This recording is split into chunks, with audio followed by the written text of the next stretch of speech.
everyone can hear me. Steve, can you hear me properly? Yes, I can. What about me? You hear me? Yeah. Perfect. I Dope. can hear you. Is my sound Dope. good? Do I sound okay?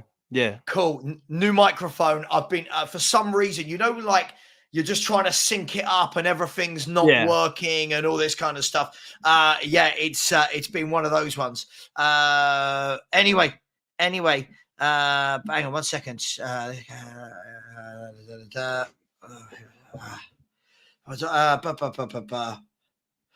Yes, big up everyone. Sorry, been an absolute nightmare trying to get my camera sorted. My camera's still not right. I'll be trying to sort that out during the show as well. The mic, the sound. Anyway, Steve, welcome. We are here. We're going to watch Arsenal versus Liverpool in the third round of the Cup. It's thrown up two giants at the first round, so to speak, or the third round. Someone's going out. One of the big boys is going out. What are you expecting from today's game? And do you like it when two big clubs are drawn together this early, or do you think it's bad for football? What do you reckon? I mean, how's it bad for football? Everybody loves watching the big games. You know what I'm saying? So I know you didn't say that. You're just throwing it out there as a talking point. That's all I do. Yeah, that's all I do. exactly. I don't have that mindset personally. No. I think it's good to see that from my point and your point, we're still Spurs and Newcastle still in this competition. So one of the teams that are in the top 3 or 4 favorites to win it will go out today. So it makes it easier potentially for us to win, but we gotta do our job. But yeah, I don't mind it at all. I mean, everybody likes watching the big games, so I don't see any problem with it. But yeah, it should be interesting. I mean, Arsenal have gone with a pretty strong lineup. I mean, the goalkeeper rotated out, Ramsdale coming in for Raya.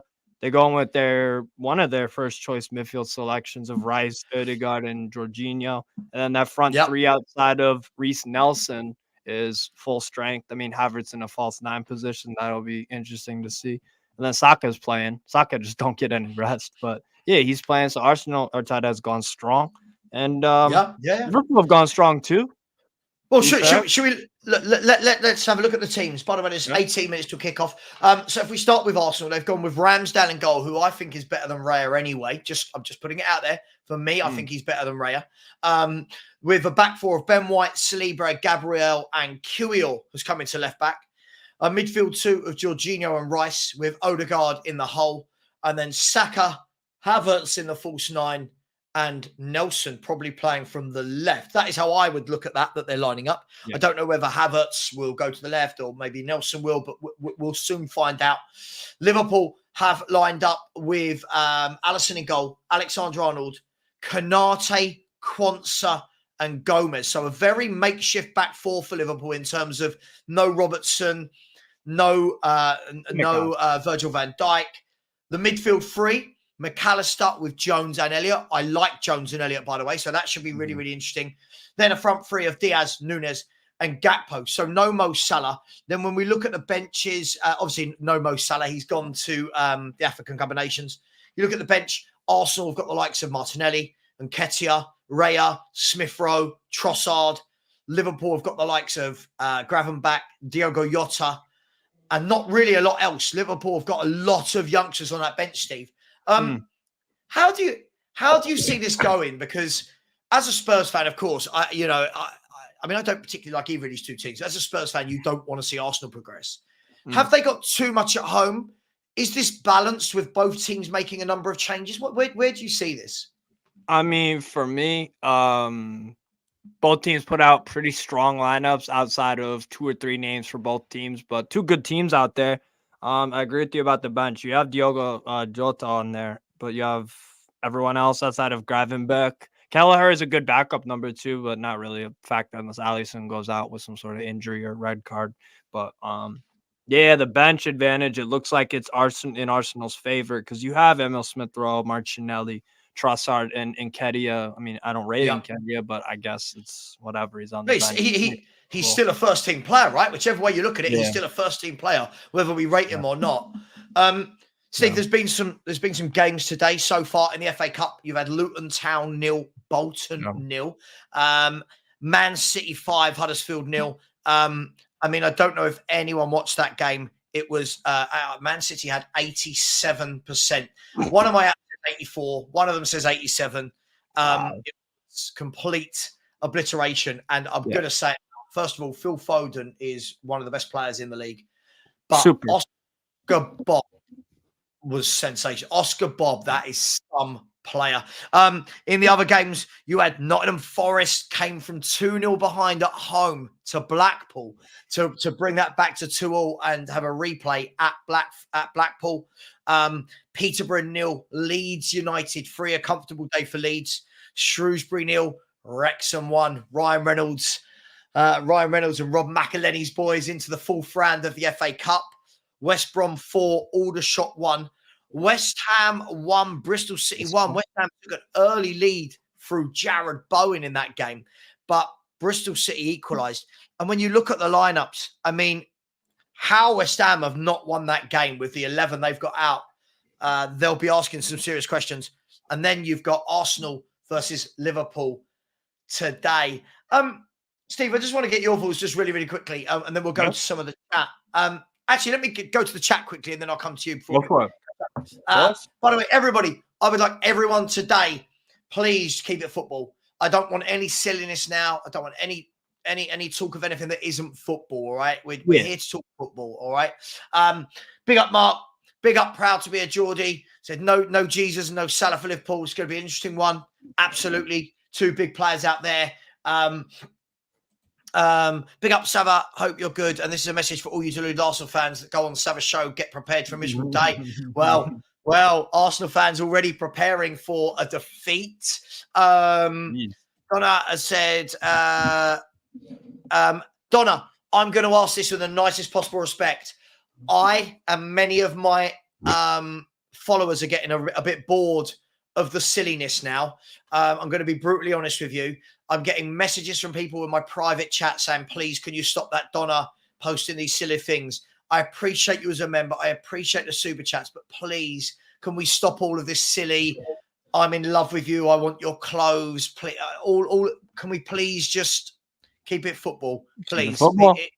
It's just getting a little bit silly now. It was funny, then it was tedious. Now I think everybody is just bored. Really, if I'm going to be honest. Let's go. You are hearing Ramsdale, Havertz, and Nelson are starting. You obviously said this. Heard right. Yes, you are hearing correctly. There is the link for anybody that hasn't subscribed. Please do, as we are chasing down 13,000. So please help us chase down the 13,000. Just to let you know, we will be back tonight at 9 p.m. for the Spurs review, episode 55 of the Spurs review. Yeah, that should be good as well. Who else we got in the chat? We got Ryan Griffiths. Big up to you, Ryan. Craig Nichols is in the chat. Daniel has said Foden today, again, man of the match, our best player of the season. Yeah, I think he's superb. Big up Finn Rickwood. Finn has gone for a 2-2 draw today. I'll get yours in a minute, Steve. Daniel Monson, always very generous. Thank you so much, my friend.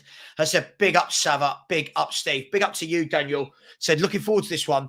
Where do you stand with Arsenal and Arteta if they get knocked out today? Hold this thought, Daniel. I'm going to leave this with Steve in a minute. Hold this thought. Thank you so much. We'll come to this. Thank you so much, Daniel. You're always very generous. Wrecker has said, the title race is now officially title marathon for City. Kevin De Bruyne will put the dagger in that title race. Yeah, he came on and did some very nice bits. You'll get my predictions in a minute. Andre said, big up Sava. Steve, will be difficult without VVD and Salah. Would also have preferred Jota to start, but you'll never walk alone regardless. Craig Nichols has said, as much as this kills me, I kind of see Arsenal nicking this 2-1. Steve, talk to me. What's the score going to be today? And to answer the super chat, Arteta, I'm guessing he's coming from the point of view, if Arsenal get knocked out, are Arsenal fans going to get on the back of Arteta? They've won 1 in 5. They'll be out the cup. Obviously, that hasn't happened yet. They'll be out the cup. Are we looking at, is this a bit knee-jerk for fans to suggest this, or do you think you understand? What do you make of this whole Arteta failing at Arsenal situation? I mean, for me, they have a team that's good enough to at least go far in this competition and Carabao Cup, Europa League in previous seasons as well. And they failed at the hurdle, except the one time they won the FA Cup when Emery got sacked and Arteta won the 2 games, the semifinal versus City, and then beat Chelsea in the final. Other than that, yeah, Arteta has not won anything there. And for me, they are a good enough team where they should have been able to pick up maybe. I know we have Man City in the league and they sweep up a lot of the trophies. They do. They Yeah, do. yeah, of And, course. Of and if course they it's do. not City, and if it's not City, it's going to be Liverpool. So I'm not saying that they have to win a trophy with this team. It's a good team they have. What I am saying is that, and a lot of Arsenal fans would probably agree with this, maybe some, I don't know, but they have a good enough team to pick up some sort of silverware over 4 years, something. Mm. Carabao, FA Cup, or a Europa League or something like that. They have a good enough team for me for that. Because you have Saka, you have Martinelli, you have Odegaard, you have other players like that. I think they're good enough to win a trophy. And if it is this one, that's better than nothing, right? It's better than crashing out of Carabao Cups and FA Cups. Like, because we talk about this all the time with Arsenal and just football in general, in my view. Before the season starts, I look at the squad of a team. It don't matter what team it is. I look at their squad, look at that manager. I take the badge away for a sec, and I say, with this squad and manager, what do I expect of this team on paper? What can they do? Arsenal, for me, not challengers of a title yet. If they add some pieces, sure, I think you could maybe get in that conversation. Do I think the manager is? Not quite yet in his managerial career. And I've said, again, that's something else I've said a lot about Arteta. I think he should go to a tier 2 club before going straight to the Arsenal as the first job. I, So I don't judge them. I completely agree with you. Yeah, Steve, so I don't. Steve, I completely come. Yeah, I No, was go on, gonna say I don't judge them as title contenders. But mate. do I expect for them? Do I think they're good enough to win a trophy of some kind? Yes. So they should be taking this game seriously. They should. Yeah, yeah. I tell you what. Yeah, interesting one. Somebody talking about Christensen. I think we've seen that Daniel Levy doesn't really want to spend money, so I can't imagine how much Christensen's going to cost. But I can't imagine that's going to happen. Look, Steve, I completely agree with you. I think the difficulty is I've always said about Arsenal that last year's title race and last year's form from Arsenal has kind of catapulted in their fans' minds that right, we should be winning titles. For me, I looked at it and said, right, well, is it a one-off season? Or can they replicate it? Now, at the moment, we're only 20 games in. I know that's quite a lot of games, but we don't know. They could go and win 18 games in a row and win the league. They could win 10 of their last 18 games and be nowhere near it, right? So at the moment, I always said in the summer, can Arsenal replicate that, finish second again? Even if they finish second again, you say, we've got to take them seriously because now that's 2 years in a row that they've been the best of the rest. But I do think, for me, I think a lot of their fans have really over-egged what this team is actually capable of, mate. I'm not saying my team is capable of it. You're not saying your team is capable of it. But they really have, their fans, or most of their fans, have really told the world that, hey, we're great. Martinelli's the best left winger. Saka's the best right winger. Rice is the best midfielder. Saliba's the best centre-half. Onwards and onwards and onwards. Have they dug their own hole, so to speak? No, in their minds, they haven't, because a lot of sports fandom, it's not even just football, it's sports fandom, a lot of it nowadays, and probably in the past too, to an extent, but with the online thing, it's one of those where it's like people say things and then they don't live up to it. They don't decide to hold that responsible. If you have those thoughts and opinions about the team, well, then surely when they don't win trophies or win the league or whatever, there has to be consequences. There has to be, well, we need to do something different. We either need to change out the manager. We need to get a better squad. We need to do this, this, and this. But some people just talk and they think, oh, well, I thought about this. I thought about it, and I still think we can do it this way. And it's like, well, no, how about we switch it up? Let's change out the manager. Let's, upgrade the squad. Let's do, but there's no consequences for their claims, right? When you put claims down, and that's why, again, like I said, when I look at teams, I look at their squad and manager, and I say, I think they could do such and such. Mhm. And if they don't, then maybe they need to change something up. Yeah. That's it for me. I, So for me, listen, I see two schools of thought when looking at this. Is first of all, do I look at Arsenal and say, look, they've spent a lot of money on Arteta? yes.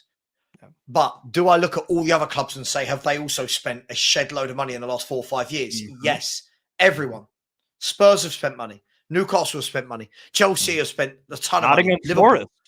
Arsenal, Nottingham Forest, Villa are spending money. Villa. City spend money. Man United spend money. I don't know anyone that isn't spending money now. The one thing I'll say is this. If at the beginning of the season, you look at Man City squad and you look at Arsenal squad, no part of me says Arsenal can beat them over a year. Not saying they can't beat them in a one-off game, but not Which one part of me says, of course, and they're going to. Spurs beat them in a one-off game. You guys beat them in the League Cup. I don't sit here and say Man City are unbeatable in one-off games. I just think before everyone keeps telling me that they've dropped and somebody else is better, do it, prove it, get it over the line. Steve, by the way, so I will say, look, Donna, look, Mr. Savage, Arsenal about to lose today, I think. Thank you for a sensible one. And another sensible one said, perhaps media is playing a big role in football today. Nowadays, vibes and certain small achievements can become an agenda and clubs downplay trophies. Yes, I would completely go along with that. And it's so much nicer when you talk football like this. Thank you very much for the super chat. Yes, I do agree with you. I think the media is one of the worst things that have happened. Maybe YouTubers are part of that, which is why I don't try and do the sensational videos. I don't try and do the clickbait thumbnails and all that kind of stuff. Look, it is what it is. But thank you, Donna. Thank you, Donna, for this one. Thank you, Donna, for this one. Thank you, Daniel Monston, for that. What I would kindly ask, if anybody hasn't subscribed, please do. And please go and follow, subscribe to Steve. How many are you away from 1,000, Steve? I'm at 820, right? Let me double check that. 822. Right. 822. Right. If someone would be so kind to put Strasbourg Steve link in the chat, or Steve, if you want to whack it in there, come on. Sure. Right. Let's get, even if 20 of you, Steve would be really appreciative. Yeah. Even if 20 of you went over there right now, come on. Let's all help each other out. This year, absolutely. I think I'm on a mission to try and make the world a better place. Just even if it's one smidgen, just let's be a bit nicer, because a lot of things I'm seeing on social media the last 24 hours just defies logic. Steve, the teams are out. I just really need to quickly do a wee. Can you hold the thought for 1 second, please, bro? Cheers, bro. Yeah, no worries. But yeah, big up. Yeah, if you haven't subscribed to my channel, if you want to learn more about European football commentary, I do a lot of watch-alongs. I'm going to try to do some more videos, 10, 15-minute videos. But yeah, look, if you want to subscribe, go for it. Any subscriptions obviously appreciated. But yeah, big up everybody that has subscribed. Spurs FC 2023, appreciate it, bro, that you subscribe. But yeah, in terms of the game, like the 11s that they put out for both teams, Arsenal with Kivior is one of the talking points for me, because Arteta has failed to realize that Jakub Kivior is not a left back. I know that they have Tierney out on loan, but that's something stupid they decided to do. He's not a left back. Never has been a left back for the Polish national team. When he was at Spezia, he was a center back and a back three. That's what it is, right? So I don't know why he persists with it. I don't know what qualities Arteta sees in Jakub Kivior to say, oh, you're a left back. Can't do the inverting thing. He just can't, bro. So, yeah, for me that's kind of silly, but it's not my problem.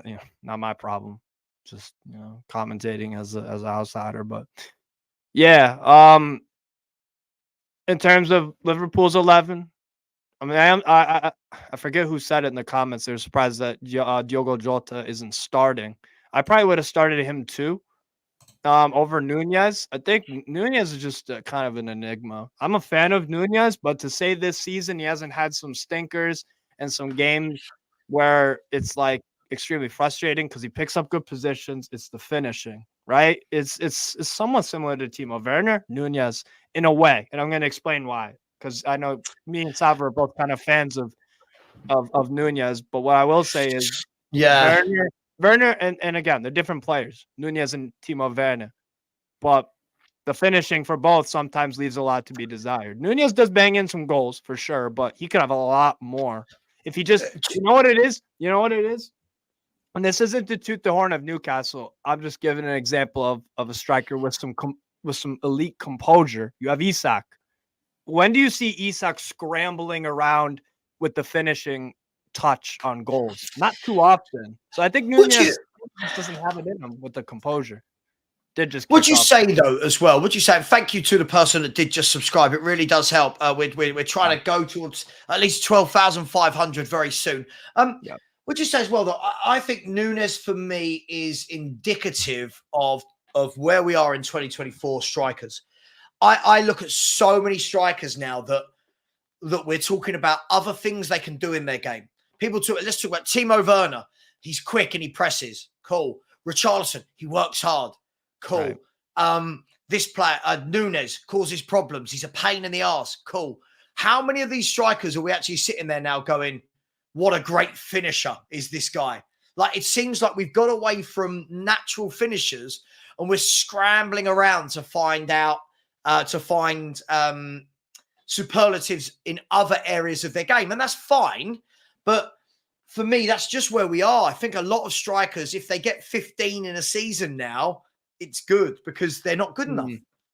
Yeah, and again, for me, it's not just to toot my club's own horn or my own player, but I'm just giving an example of someone who I think does have, like, for me, Isak's best quality is the composure. It's the composure, and that's what the great or even really good number 9s have. They have composure in the box, and they don't muck about. I mean, Isak has missed a few chances this year, which does happen, but for me, that's early chance there for Reece Nelson. Early chance. I don't know if you saw it. I'm probably a tiny bit in front of you, but yeah, you are. Yeah. Sorry, early chance there for Reece. So what is this all white Arsenal kit and what is this weird color Liverpool kit? So the Arsenal thing, it's apparently they've been doing it the past few years in the FA Cup third round, where it's called No More Red. It's against it's like it's a support for a charity against knife crime in the UK. Okay, right, makes sense. Fair enough. So they give the proceeds of the tickets, I think, some of the proceeds to that charity. So I mean, it is strange, definitely seeing Arsenal playing all white, but it's for a good cause. I mean, you know. Absolutely proud to be a Geordie. Thank you to whoever else did just subscribe. If we can get a few more, the link is posted in the chat as always, and it is pinned in the chat as always. So I appreciate every single one of you, as you know. Here goes Liverpool. The ball swung across by Harvey Elliott. By the way, I think Harvey Elliott is a very, very good little footballer, and he's only 20. I think he's a really, really good footballer. I know he can be a little bit nasty, but technically, his movement, I think he's a good player. Hey, I'd take him as Newcastle for sure because he has North London is white. Yeah.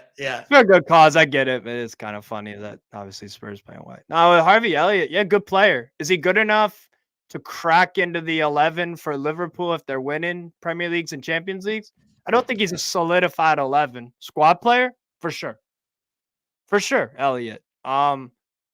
Same thing with Curtis Jones. He's probably I think I rate Elliott a little bit more than Jones. Jones is a good player too in his own right, but I think Elliott, he's a spark plug. That's probably the thesis statement I'd give on Elliott. He's a spark plug. What about Curtis Jones? I've been quietly impressed with him this season. Always seems to be in the action. Yeah. Grabs a goal as well. I think when you look at them two, and then you look at Endo, and then you look at McAllister and Soboslai. And who's the other one? McAllister, Soboslai, and Gravenberch. They've got some good players at Liverpool. They truly have. 6 solid midfielders for a 4-3-3. Absolutely, yeah. I think they could do with a superstar, but then again, do they? You know, Liverpool, they've won Premier League titles without outright superstars in midfield. You don't have to do it the Man City way where you have superstars in midfield like De Bruyne, or what's it called? Rodri. Fernandinho, you could probably maybe put in that superstar slot because he was excellent for a while. So maybe you don't need to necessarily, but It's a very good midfield six stat for depth. Absolutely. And Endo is growing slowly into this Liverpool team as Yeah, well. I think it's another one. With a player like Endo, people did what they normally do.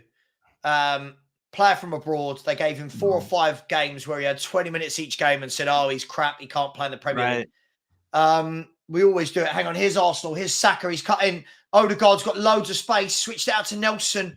Oh, they're overplaying. For me, I mean, it's fine. Again, I'll caveat as a Spurs fan, but when I'm watching this game, I'm not watching as a Spurs fan. I'm just watching as a football fan. Yeah. They overplay Arsenal. They overplay. Their Odegaard and Nelson both had a chance to have a shot at goal, but it was pass. But it is what it is.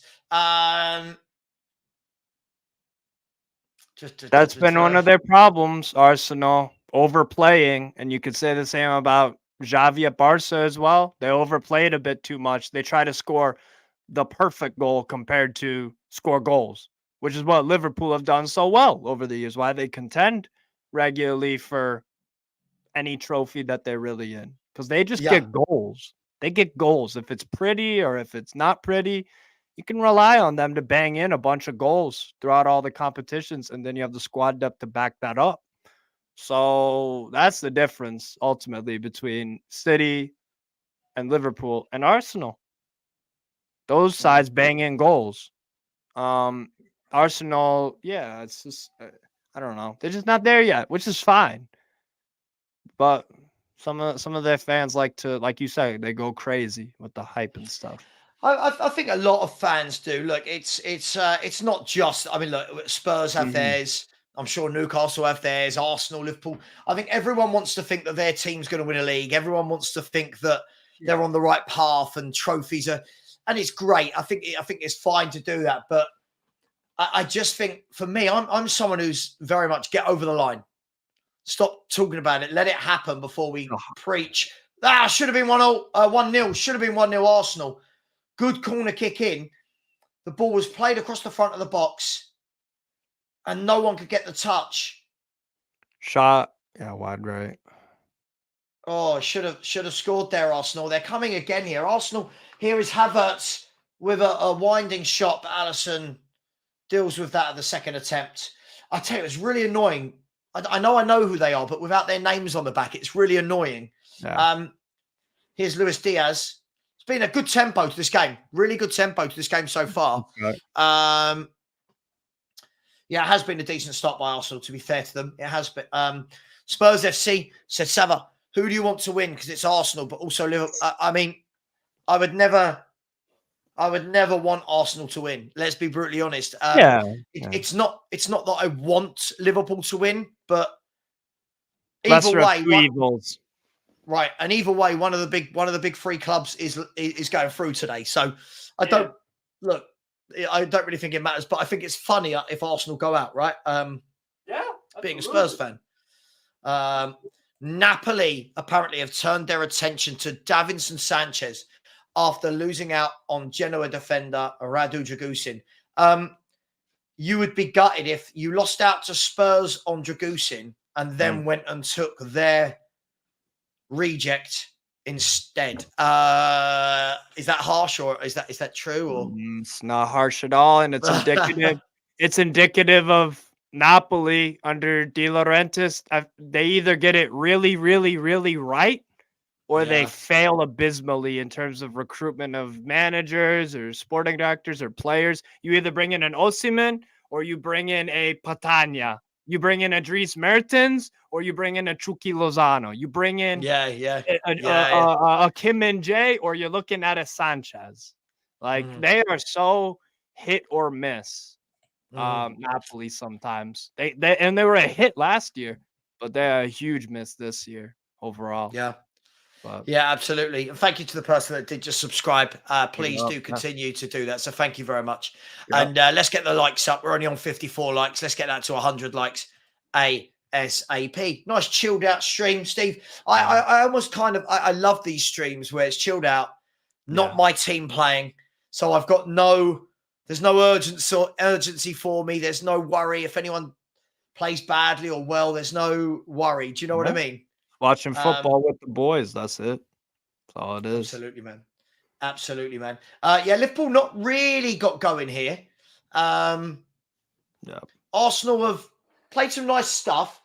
Again, don't look very clinical. Would be my Yeah. overwhelming thoughts for Liverpool. But hey, for Arsenal, sorry, but they've won the ball back there. They're going to score here. They've got to score here. Great defending, superb defending. And Arsenal have hit the bar. And oh my God, another chance defended by Trent Alex.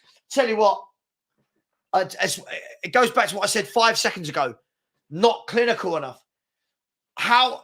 I don't know if you've seen it yet. I haven't seen it yet. It sounds like a bunch of madness. Oh my God, a bunch of madness. First of all, the ball was put. You'll see it now, yeah? Yeah. Elliott passes back to Allison. Callister. Yeah, so what's happening is Liverpool are trying to play out from the back, but to be fair, Arsenal are pressing really well. It looks like they'll force them into a mistake, and they do. Havertz, great block. But then, bar, damn. Yeah, should have scored. Block. Jesus. Should have scored, to be honest. Yeah. I'll tell you what I do notice, though, in every game I watch, it doesn't matter who's playing, the game is just littered with mistakes. Yes. Yeah, Joe Gomez taking way too much time to make a decision, and then Saka strips him of the ball with ease, and it's immediately a dangerous chance. But yeah, if you're Arsenal, you have to bury them. They've had a good start. This looks like more of the Arsenal of last season and in the Champions League group stage. It does. It does. They need to. So what they need to do, especially when you're playing Liverpool, who are never dead until they're really dead on the scoreboard, you need to convert the chances. You need to. They're lucky Liverpool, AFCON is up and that Salah isn't out for Liverpool. So it takes away a bit of danger from them for sure. But you have to bury them when you get the opportunity to.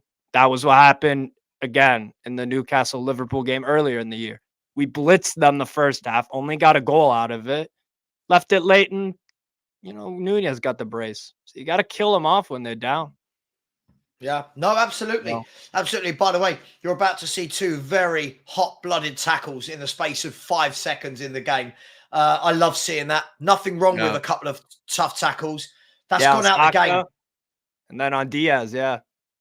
Yeah, nothing wrong with either of those for me. It used to be a man's game. It used to be, do you know what I mean? It used to be a game where, two men going in for a tackle. Sunderland, Newcastle yesterday, there were some big tackles. Yeah. Great defending, by the way. In that build-up that when they hit the bar, the block from Konate was brilliant. That was an excellent block. He's good, man. I'll tell you what. I like Konate.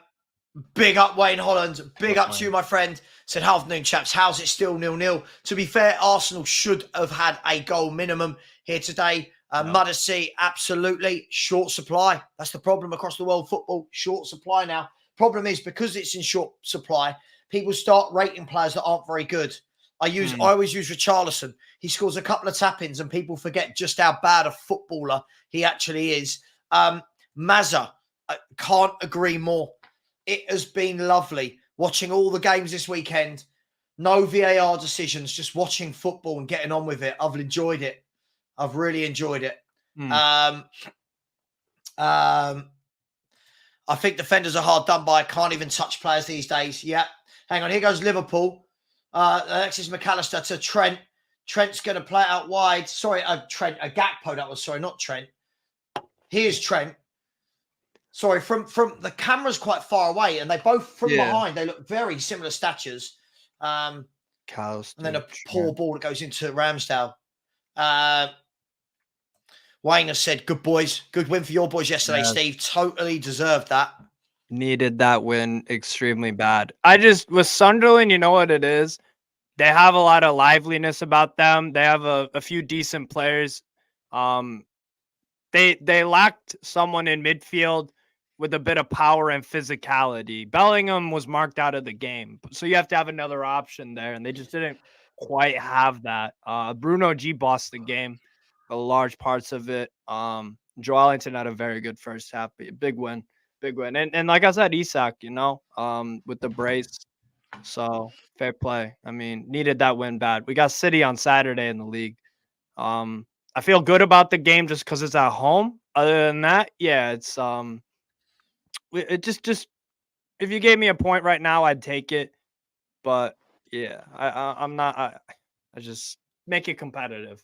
Make it Yeah, competitive. I agree. By the way, Fabrizio Romano has tweeted. I'm not going to bring it up because it's literally the same thing for the last 10 days now. It says, understand Tottenham have had new positive contacts with Genoa for Radu Dragusin. Deal advancing to final stages of the negotiations. Spurs hope to get the deal done next week as talks continue. It's all on verbal proposals, waiting for the final official bid. I don't know about anyone else, but I mean, only Spurs can make a deal drag out this long. Steve, we're talking about a guy who's like £26 million in sterling. I mean, how on earth are Spurs how do we take 10 days to get these deals rolled out? Lack of ambition. That's what it is. That's what it is. Because you have the money. FFP wise, you could spend 400 million and you'd be fine. Genuinely, like there's been extensive research on it. You could do that, but why don't you? Ambition. If Newcastle were in that situation, we would be, pushing it real. If we had that amount of money to spend, and I think we do have a good amount to spend in January, possibly. Yeah. If we had that though, if we had 400 million and we'd be nowhere near it, we'd be doing that all day. Because guess what? I know Newcastle, our owners have ambition at the end of the day, and Levy just doesn't. Yeah. Simple. Which sucks because I know what that feels like. Mike Ashley was that. Levy is just Ashley with even more money, and at a club with a stadium that generates hell of a lot of money. That's the difference. To be honest. By the way, for people talking about VAR, there is VAR. There's VAR in the FA Cup if the game is at a Premier League stadium. Yes. Right. So again, first of all, I think that is nonsense because how it can't be consistent across the cup is mad. So, for example, my understanding is that tonight, if there is anything dubious, it will use VAR. For example, the game, yes, because the game at Chelsea yesterday, they had VAR. The game for Newcastle at Sunderland didn't. They didn't. It didn't. Yeah. So that's what it is for anyone asking what's happening with VAR. Wayne Big Up has said, is Eddie Howe under pressure? Thoughts, guys? Not for me to say, Steve. This is your team. A little bit of pressure, definitely. A win versus Man City would definitely alleviate a lot of it. And then we got Villa away, and then an FA Cup game right after. Yeah, he was under big pressure before yesterday, but winning that is a big big way to get the pressure off. But win against City. If we get blown out versus City, then yeah, it would probably be applied right back on. But again, just put in a performance, go down fighting, and just the game management side of things. That's probably been one of the things because in that game yesterday versus Sunderland, we were the better team for sure. But what I would say is the game was very open after that second goal both ways. And I feel like there's some application, the passing sometimes is a bit off. Miley didn't have a great cameo. It is what it is, 17.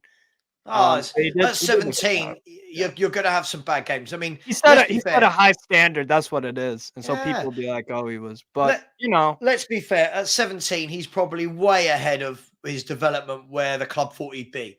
Right. And I'm guessing if it wasn't for the likes of Tonali and all the injuries you've had, I mean, this boy wouldn't even be on the bench, let alone starting for you. So, Steve, whereabouts, I know the answer to this question, but whereabouts do you live, Steve, in America? And what American football team do you support? In America. So I was born in Chicago, Illinois, which is in the middle part of our gigantic country. But I live on the East Coast, which is about 1,000 miles away. I don't know how many kilometers. But I live in the East Coast, New Hampshire, which is on the border of Canada. So the Northeast. And it's snowing like hell right now. It's been snowing all night. But yeah, that's is it proper snow where you are? Yeah, probably about 10 inches, something like that. Oh, it's been. I don't know if you've ever been here, right? It snows very irregularly, and when it does snow, we get that kind of horrible sleet that doesn't settle. So it makes everything kind of wet and sloppy, but there's no Yes. real let's go and build a snowman type Ice. snow. Do Sleep. you know what I mean? Sleep. Yeah. So nice.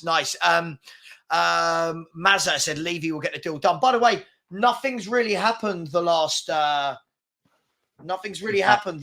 last 5 minutes in this game. No one's had any chances. They're just panning to Ian Wright in the crowd.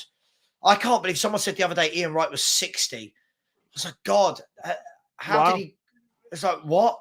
Like, what happened? I'm sure he was. Yeah, that makes me feel well old. Like, but hey, it is what it is.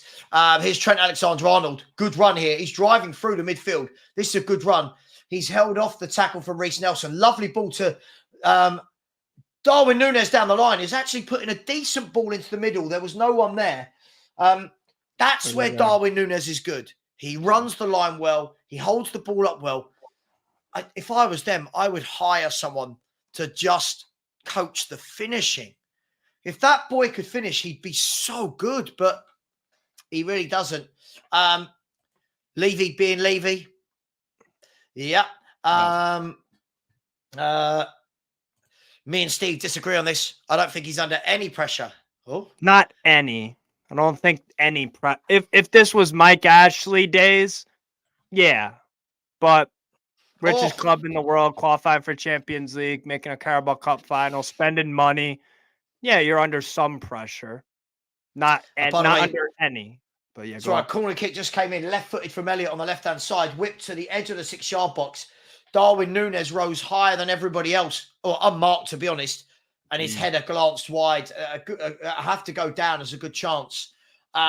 Wayne Holland has said, VAR, we had a Stonewall penalty. Just got on with it. Love the championship this season because there's no VAR. It goes in cycles, our decisions. I don't disagree. I'm going to cut away for a second. Here's Arsenal flooding forward, but Liverpool got a lot of men back. Here's Reece Nelson.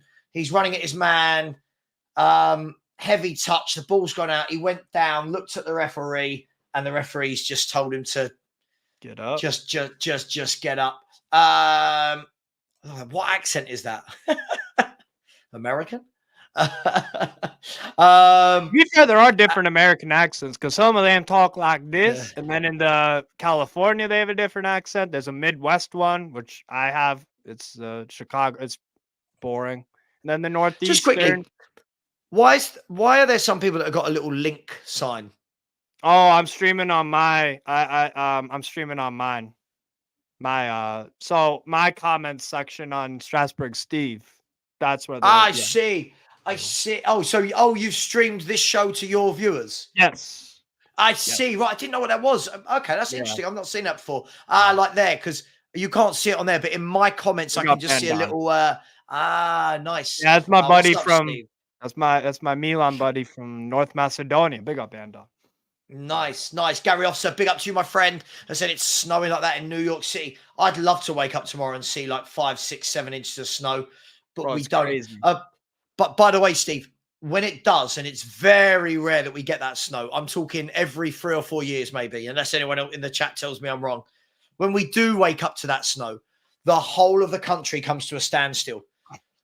The trains don't work, the buses don't work, no flights. We are not equipped to deal with snow. We are so not used to it. Proud to be a Geordie. I said Ian Wright leaving match of the day, the end of the season. He is indeed leaving at the end of the season. GBC saying this game is dead. Yeah, it definitely needs a spark, doesn't it, Steve? It needs something to happen. Both teams just kind of canceling out each other at midfield. That's what I'm seeing. A lot of passing quality is not the best. This is nice here from Liverpool, though, on the right. Elliott cross. Good ball headed out. But yeah. To be fair, it's actually not that bad compared to some of the Premier League games this year have just been like awful in terms of the tempo because that's what the whole tagline. Oh, it's so fast in the Prem. That Forest Man United game was played at a snail's pace. It was awful, but it is what it is. It's not. Yeah, it's all right game. By the way, in this game, I mean, I think the thing is Arsenal came out for the first 10 to 12 minutes, I thought they were fast. They looked good. They looked slick. Didn't put their chances away. And now Liverpool have kind of got a foothold into the game, and now it's very even. Both teams not really doing a lot today. By the way, any of Steve's people in the chat, if you haven't subscribed, subscribe to me. If you haven't subscribed, subscribe to me. The link is in the chat. It would be appreciated. And any of mine, please subscribe to Strasbourg Steve. Always very willing to help out other YouTubers, and also a lovely guy off stream as well, if I don't mind saying so, Steve. You are one of the nice ones. Not saying there are bad ones, but you are really nice. Foxy has been doing hackers, I see. And Nottingham Forest, I looked over after, half an hour to see they were 2-0 down at home to Blackpool. And Forest had enough players in there. Sorry, my camera. Is my camera? I don't know what's going on with my camera these days. Looks all right. I never know. Yeah, I don't know. I just don't care. Timo Danjuma. Oh, listen, I'm going to save all the Timo Werner talk for the Spurs review tonight, because this is Steve. This is we're not going to go into it, but just so you know, this is a signing that's really split everyone. And I didn't hear his name mentioned once by anybody, and now all of a sudden it's we couldn't do any better. And I'm like, hang on, no one's been saying that for months.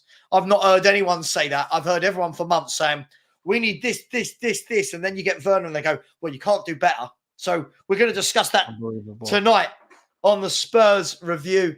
So big up to all the Spurs review watchers.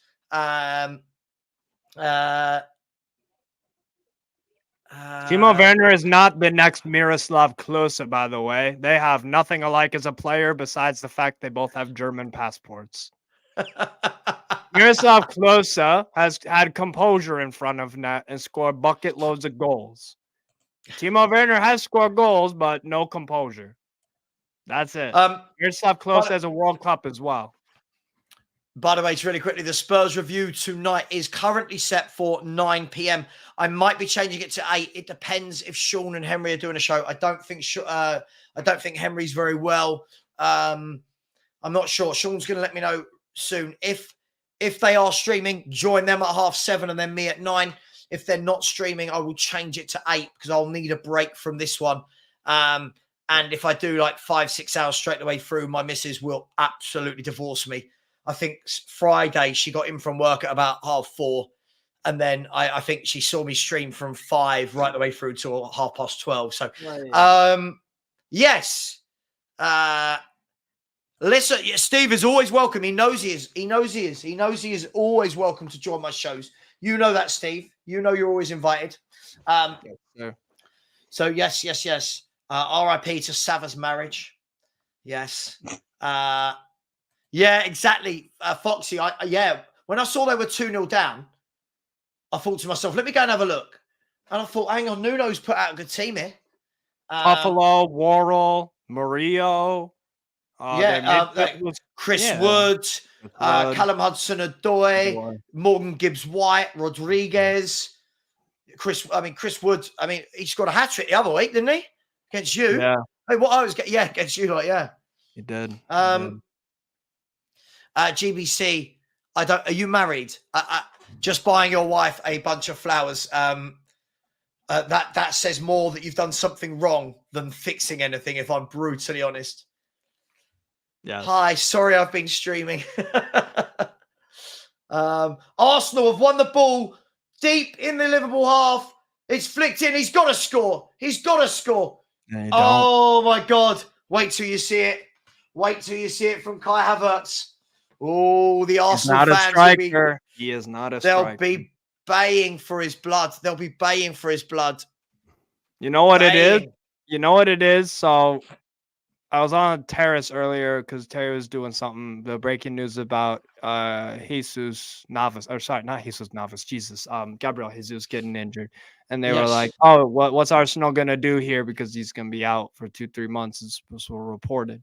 And I was like, there's no choice for them to sign a striker. And I thought about it after the stream was done. I was like, you know what? They're going to do – Arteta could do something really stupid, like do this. Oh, I have Havertz. I'll just play him instead of demanding to go get a striker, which they've neglected to do since Alexandre Lacazette and Aubameyang left. Yep. Because it's not the perfect fit at striker. It's not this. Brentford won 100 mil for Ivan Toney. It's like he needs to just bite the bullet and be like, I need a striker, and then we could maybe do something. Mm-hmm. But yeah, I mean, how long is Jesus out for? It was reported 2 to 3 months, I think. Oh, it's a knee injury, and he's had problems with the knee as well. Wow. So. Wow. Yeah, sorry, if people have seen me looking this way, by the way, it is because I'm watching the game. I'm not being rude. It purely is for that reason. I'm looking at looking at the idea of building a little studio at the end of my garden where I can have all the screens in front of me. But it's a very expensive operation, should we say, running all the cables down there, kitting it out. So at the moment, I've got my TV there and that here. So at the moment, I'll have to make do with what I've got. So if you like the side of my face, then you like the side of my face. And yes, somebody mentioned earlier about like I've grown my hair and I've grown my beard, and yeah, we're just gonna keep growing it. Yeah. I'm doing a Steve, doing a Strasbourg,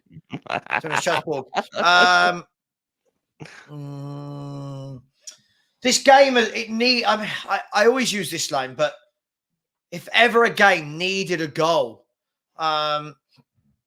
it's this. Neither team. You guys. Sorry, go on. No, I was just gonna say neither team can really maintain possession for a consistent amount of time. That's what it is. I think that of every team in the league other than Man City. Yeah. I truly do. Honestly, I think the Premier League is too quick for its own good. It's too rushed. Frantic. Like other leagues, we go, they're too slow, but they retain possession of the ball. They bring their midfielders into the game. It's methodical. Here, it's just boom, boom, crash, wallop. You look here. Yeah. Look how quickly, for people watching who are caught up with me, Arsenal gave it away. Liverpool gave it away. Arsenal gave it away. Liverpool gave it away. It's like Liverpool have got the ball now. How quickly till they give it away? It's been like 5 times. There's been one pass. Yeah. It's been like 5 times today where Diaz has cut into midfield and tried to just kick a ball to the middle just frantically. And it's like, why can't you just stop, settle the ball, and kick it and just play a sensible pass? I don't know, man. I don't know. Alexander-Arnold. There's not many shots on target. I don't think Liverpool have had any. No, I don't. Oh, could you imagine this? Can you imagine Sava with a man bun? I'm not Dragusin. Sure like Dragusin, yeah. A Dragusin. Dragusin has a man bun. A Dragava. I tell you what, why isn't my camera like there should be straight, right? Why isn't, when I do this, right now, Steve, I'm looking up at my camera. Do I look like I'm looking straight? Yeah, basically. I don't, do I? I don't. No. I don't. No, your eyes are like up here, but like, I don't know, maybe you're just a bit too finicky. I don't know. Oh, I don't know. As long as anyone else doesn't mind, it doesn't matter. Yeah. So a free kick to Liverpool here. 33 minutes and 40 seconds gone. Free kick to the left of the penalty area. Looks like Trent Alexander-Arnold's going to whip it in. He's whipped it in right-footed. It's gone over everyone and over the bar. Poor ball in, really, from Trent Alexander-Arnold. Lack of quality so far would be my overwhelming comment on this game. By the way, we asked the poll earlier was who's going to win this game. 149 votes. Liverpool 59% of the votes. 24% said draw. And 17% said Arsenal. So at the moment, the 24% are correct. So interesting. All right, why can't I? Hang on. I hate it when let me do this. Oh, I give up. I just don't care. Yeah, you're good. No, I just don't care. It's just one of those things that once I've noticed it, I'm like, I can't quite. Yeah. Attention to detail, which is good. Yeah. Attention to detail is important. Yeah. I feel you. All to big on Liverpool have broken away here, and they've lost it within a second. Well, they've won it back. They've lost. honestly, the number of footballers in the Premier League that give the ball away, it is poor. But there's a good ball. I think he's going to be offside. He's offside. He's offside. It's Kai Havertz. He's offside. I thought that was a good He ball. always but is. He's always yeah. Chronically. Why is Ivan Toney so expensive? He's good, but why that much? I think it's purely because there's no goal scorers in world football. He is a guy that will score goals. It's because Brentford know the market and they know they can exploit that price. It's just good business. It's good business, right? If you have an asset that's scoring goals and it's basic laws of supply and demand. That's what it is. When the supply isn't as high in terms of well-known options that can score goals for fun, and you're Premier League proven and English, homegrown, yeah, you could. You if you're Brentford, you say, "Give me 100 mil." Yeah, that's what a good businessman would do. I think this is true, though, isn't it? Toney is perfect for Arsenal, but the price would be ridiculous. You can get 3 forwards just as good for the combined Toney price. I think this is the key thing now. I think you used to be able to go to clubs like Brentford and take a player like Toney for 25, 30 million. Now these clubs are saying, you want him? Give us 100 million. No. And that's the difference. But Arsenal, for me, I mean, I'm glad as a Spurs fan, but for me as a football fan, I look at them and think, if ever a team needs a centre forward, it is Arsenal Football Club. That's what they've resorted to. Declan Rice has just had a shot from about 40 yards straight into the keeper's hands. Big up, Andon. Big up, my friend. Thank you very much. Jorge. Is it Jorge? It is Jorge when it's spelled like that, isn't it? Said, hello. Yeah. Hello. I also following Strasbourg Steve's live stream. Have to ask you about Burnley. You think they're a lost cause in staying in the Premier League, or they have a chance? They looked good.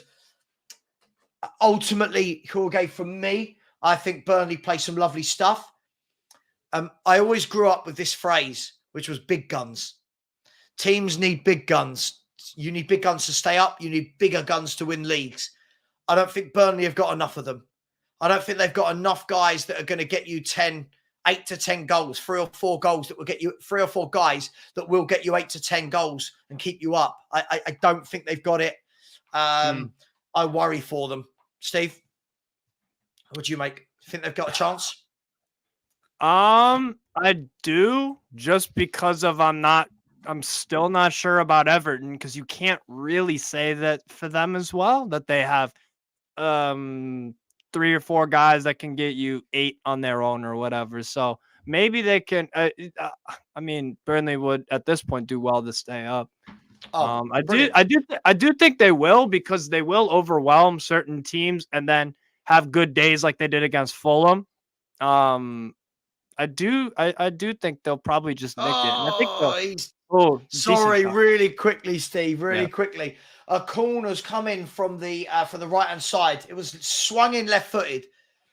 It went all the way to the back post. Kai Havertz, unchallenged, really. Yeah. I think he maybe, if I'm being kind, it was really, really high, but he just kind of glanced it to the left of the post. Should have been 1-0. That's him and Nunes from corners that should both have scored.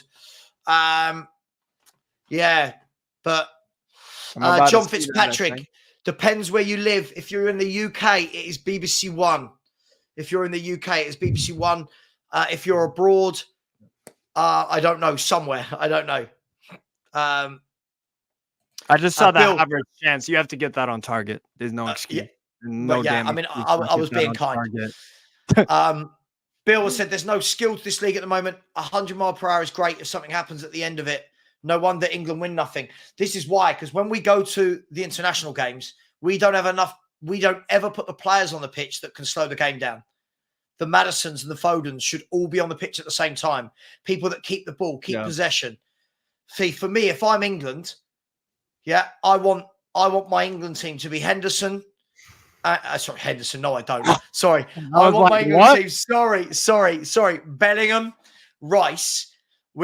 I then want Grealish, Maddison, and Foden, because they're 3 people that keep the ball. They retain the ball, pass, move, keep the ball, with Harry Kane up front. I think that front 6 with Kyle Walker on the right, John Stones and Tomori at the back, and I don't know, Ben Chilwell or I don't know, whoever at the back. I think that team, with a good manager, should be winning. But yeah, Bill, I completely agree with you. Ryan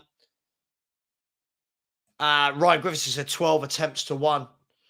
Yeah, Liverpool haven't really offered anything in this to. Think about it like this: Croatia have done everything that England have over the past decade. Everything. Made it to a World Cup final. England made a Euros final. Croatia consistently in those semifinal spots, made a Nations League final, lost narrowly to Spain on penalties. You know why Croatia do that? Because they can keep a hold of the ball and they have a consistent midfield that can keep the ball ticking, and then some clutch ingredients in there with Modric. That's why. That's why. And I for me, I think Croatia, they're probably I'm very tempted to pick them to win the Euros, just because I do think, Modric on his last hurrah, probably. I think they could do it because France, the selection personnel from Deschamps is a bit spotty at times. I'm not saying they're bad. I'm saying that they need to make more out of what they have because they have the best depth, A team, B team, C team, D team, E team, F, out of any country in the world by a mile. England would probably be second. So I think a Croatia could really, really put in a run, and they're consistent. Look at their population. Look at their population. So you're right, Steve. Every tournament, Croatia are there or thereabouts. Yeah. No, you're right. You're right. For me, I've always said that people talk about the Premier League in such glowing references, but the standard for me just isn't that great. Anyway, never mind. Saka has, oh God, Bukayo Saka. And again, I'm going to say this, and it's not because I'm Spurs. This is another game where I'm watching Bukayo Saka, and I'm just completely underwhelmed. And people talk to me about 150 million. I'm watching him and I'm thinking, I wouldn't give you 60 or 70. Like, I don't know where this world-class tag and 150 million has come from. I don't know what he does in a game. I know he might pop up and score a goal, but he should be running his fullback ragged. That's a great ball, by the way. Darwin Núñez is running through onto it, but the keeper's come out and cleared it. Good goalkeeping. By the way, I just look. I think he's a good player, Mud FC. I think he's a good player, but the problem is, so many people hype this boy up to be so much better than what he is. So many people do. He's a one-trick pony. Yes, he's a one-trick pony, and when it works, it works. And fair play when it does. We give him his credit. Like I'm a fan of Bukayo Saka. Right? He's when he's on it, he's exciting to watch and contributes. Hang on, Arsenal got the ball. Havertz, he's got a chance here, and his shot is awful. And sorry, Steve, you'll see it in a second. A top striker takes a touch, buries that. Hang on, and Liverpool breaking on the other end. They've slowed it down a bit here, but that's a good ball into Cody Gakpo. Gakpo's great ball. No, it wasn't a great ball. No, Savvy, you spoke too soon. It wasn't a great ball. Well, I'm so annoyed with my screen. I am so not side on. But what I don't understand, Steve, right? My monitor is straight. I am sitting, my chair is aligned with my monitor. And yet I can see I am not, that is straight there. Havertz dwelling on the ball there. Dwelling. Just overthinking the hell out of it. Take a crack. What did those touches get? The touches that he just did, Havertz, did not put him in a better position to score. Because he was going left. The angle is lessening. And then you're drawing the center back, Konate, to block it, or Alisson. It was easy. Yeah. But yeah, about Saka, it's just the lack of evolution in his game. The lack of evolution. That's also a coaching thing. You can put that on the coach as well. But by the way, my camera, sorry, people were asking, my camera is on top of the screen, if that makes sense. Yeah. It's a webcam. My camera, my camera is a webcam. I've got an Elgato face cam on top of the screen. But nice. I just don't, I'm thinking about it too much. Steve, Somebody did ask a question. What does Steve, big up Chris, said, what does Steve think on Dragusin? He's probably seen more than I have. I think this guy has been one of the better center backs in Serie A. I don't think that's an overreaction. I think if you talk to other people that watch a lot of Serie A, they would echo this that sentiment. I don't think that's overreaction. It's because he's performed at a exceptional level. He's just so good at knowing when to step up in transition out of and cutting passing lanes, getting interceptions. And the discipline of the guy is phenomenal. He knows how to balance, not perfectly, but not far off of it in terms of the aggression plus he is aggression with a purpose and there's some intelligence too. He's a very good when he's in possession of the ball. He doesn't force things too much. He takes care of the ball. So if you want the ball playing element of it, I think he's very good at that. Just a really smart, intelligent player, man. Very, very impressed with Dragusin. I saw him a few times in Serie B last year for Genoa, and it looked very good. Was crucial in getting them promoted. And this year, he's stepped up to the top flight of Serie A with ease for the most part. Yeah, I think he's awesome. I wanted him at Newcastle. We were linked with him 2 months ago or something like that. If Spurs, whenever the hell they get that over the line, they'll have a very good player. It's mad how long it takes. Mad how long it takes. By the way, Foxy, I've never understood the debate. I watch Foden. He is 10 times the footballer. Yeah. His touch, his skill, his passing, his movement, right foot, left foot, his intricate passing. I can play anywhere across the line. I've never, ever thought that there was a debate here. The Arsenal fans that say Saka, I watch Saka on the wing, and I'm thinking the way they talk about him, they talk like he's Robin, or do you know what I mean? Like they talk about him like he's Ginola or Perez or Robin, or even Rodrigo at Real Madrid. I rate him over Saka. No way. And again, it's just so frustrating, man, because it's like when we say that the players aren't the best in the world, it's like the end of the world. There's no shame in not being as good at football as Phil Foden is, because not many players are. Pep Guardiola, when he made the comment about he's the most talented young player I've ever seen, and people are like, you had Messi. You have to understand. I mean, first of all, Guardiola, his first language is in English, so maybe he meant it in a certain way. But you have to look at it and say he is extremely gifted. I mean, whenever I'm talking to my buddy Andy Bell about England, he's always like, why isn't Foden playing? Why isn't Foden playing? This guy can do things that not other English players can. He's absolutely brilliant. I'll tell you what, I watched him really closely today. And what he does is he's always available in that whether he's playing out wide or in the middle or on the left, wide right or wide left, or in the hole. He always drops into that little half space. And he's always, he knows what's around him. He's good on the turn. I watch him.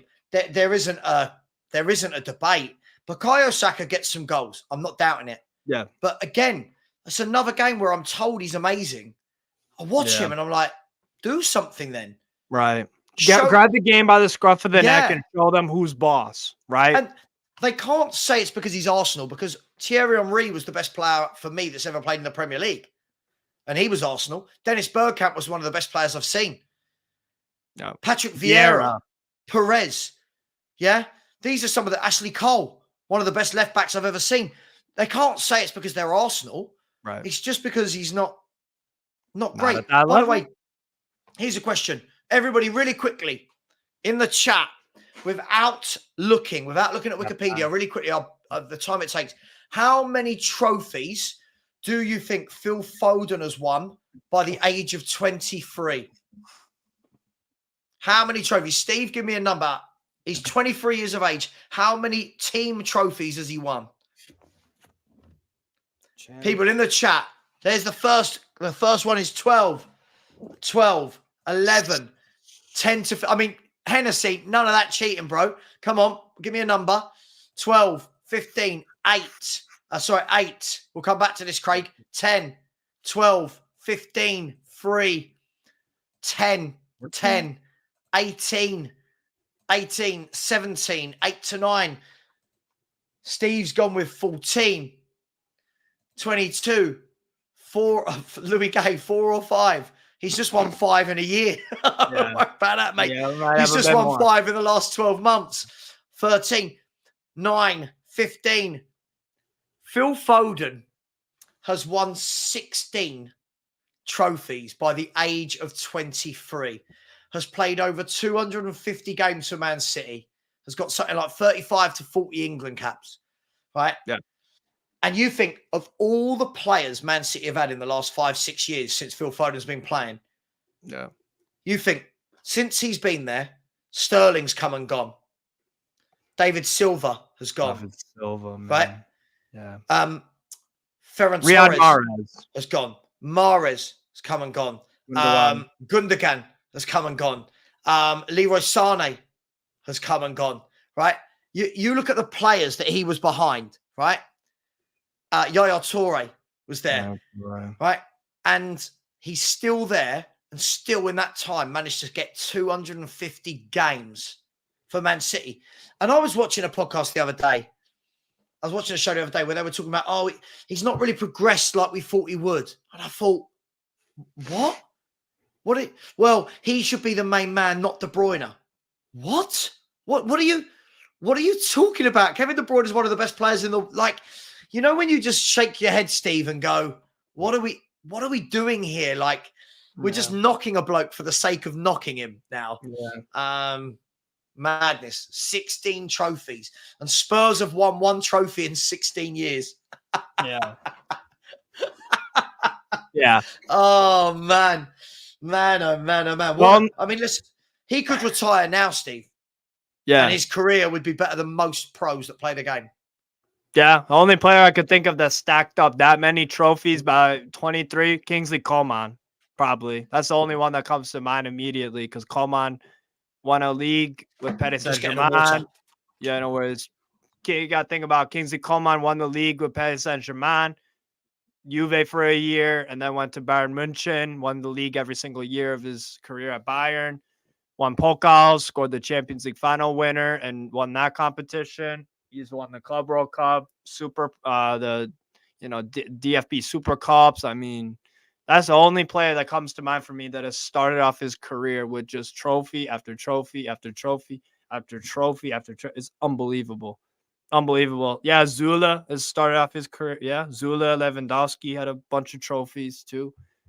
But yeah, it's unbelievable. It's unbelievable. Like I think the world record for footballers who have won the most trophies in their career, I think it's Brazilian dude that played for Barca. What's his name? Someone in the chat will know. Oh my God. What's his name? Brazilian fullback that used to play for Barca. Was there for years. Won everything. What is it? Oh my God. Messi, obviously, yeah, he's a bunch of... Dani Alves, thank you. Dani Alves, yes. I think he has a world record for the most trophies won. Oh, Messi, then Alves. It would not be a surprise if Foden, by the end of his career, is the world record holder for most trophies won in a career. I would not be surprised because he's already acclimated so much silverware in his career, and he's 23. It's just outrageous. But I mean, Sav was saying about why isn't, oh, Jesus. He was alluding to some people saying, oh, Foden hasn't progressed like, it's like, bro, who do you think's going to take over centrally once they move on from De Bruyne? It's going to be Foden in that central spot, and he's going to dominate the league. Yeah, Foden ain't winning no international silverware. That's a fact. But, yeah, man, Foden's doing just fine. But in regards to Arsenal Liverpool game, look, 13 shots for Arsenal, 5 on target. They should have had about 3 goals. Liverpool with only 2 shots. They've looked second best. In the game. To be honest, big up, Sam. Big up. I went down. Sorry, I was just going to say quickly. I went downstairs, spoke to my uncle, and said, "What'd you make of the game?" And he went, "100 miles per hour, no quality." I was like, "Fair enough. All right. All right. Watch me. I said that. True. True. It is, isn't it? It's just, where are the Xavi Alonsos? No. Yeah. Where are the people that, like Rodri Really does it at calm. City, put your foot on the ball, dictate the game and say, right, slow it down. Everything is end to end, giving the ball away. Yeah. Sorry, what were you saying, mate? I was just saying about the Foden thing. The world record for most trophies won in a career as a pro football. People corrected me in the chat. Messi has 44, and then it's Dani Alves at 43.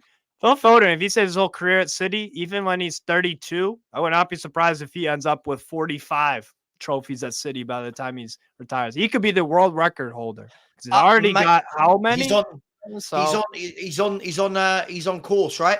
He's on course. It's mad. Well, I think his career is just fine. You know what I'm saying? And Right, who do you think's gonna take over for De Bruyne once he eventually is moved on? Foden will play as the attacking mid, and he'll dominate the league. That's what I think. Here we go. Phil Foden. Ready? Phil Foden's won 1, 2, 3, 4, 5 Premier League titles, 2 FA Cups, 4 League Cups, 2 Community Shields, a Champions League, a UEFA Super Cup, and a FIFA World Club Cup. And in and amongst that, 1 runner-up Champions League as well. So that's 1, 2, 3, 4, 5, 6, 7, 8, 9, 10, 11, 12, 13, 14, 15, 16 trophies. That's in individual. He's been in the UEFA Champions League squad of the season, Premier League Young Player of the Year twice, PFA Young Player of the Year twice. It's quite staggering. 23 years of age. I looked it up, by the way. Kingsley Coman at Bayern is his career so far. He's at 17 at 25. So Coman is the only one. Like I said, Coman. I'm not counting Super Cups either, by the way. So yeah. Look, I think there's he's a top player for me. I remember when he was 16, 17, and I said, oh, this boy's different. You could just see it. And I remember at the time, this was on Twitter, which I'm not on now, but I've heard a lot of drama in there the last few days, but I'm not there. So thank God. Apparently, back then, they was people were saying to me, oh, he'll never make it. He should go out on loan. Pep's going to ruin him. And you're like, oh, dear. Oh, dearie me. The reason he's not going on loan is because Pep likes him. Louis K, I saw the update. Yeah, it's getting tedious, isn't it, Louis? Like it's last week. I think it was on Wednesday or Tuesday. It was it's imminent. It was imminent and deal nearly done. By the way, Napoli lost 3-0 today to Torino, and the board have come out and said we trust Walter Mazzurri. He's 100% part of our plans, and we're not considering to sack the manager. I'm always wary when chairmen come out and have to say something. I'm always a bit wary, Steve. What do you make of it? I'll translate to Neapolitan. He'll get sacked this is his second to last game as manager. He's done. Yeah, they were thoroughly outplayed by Torino today.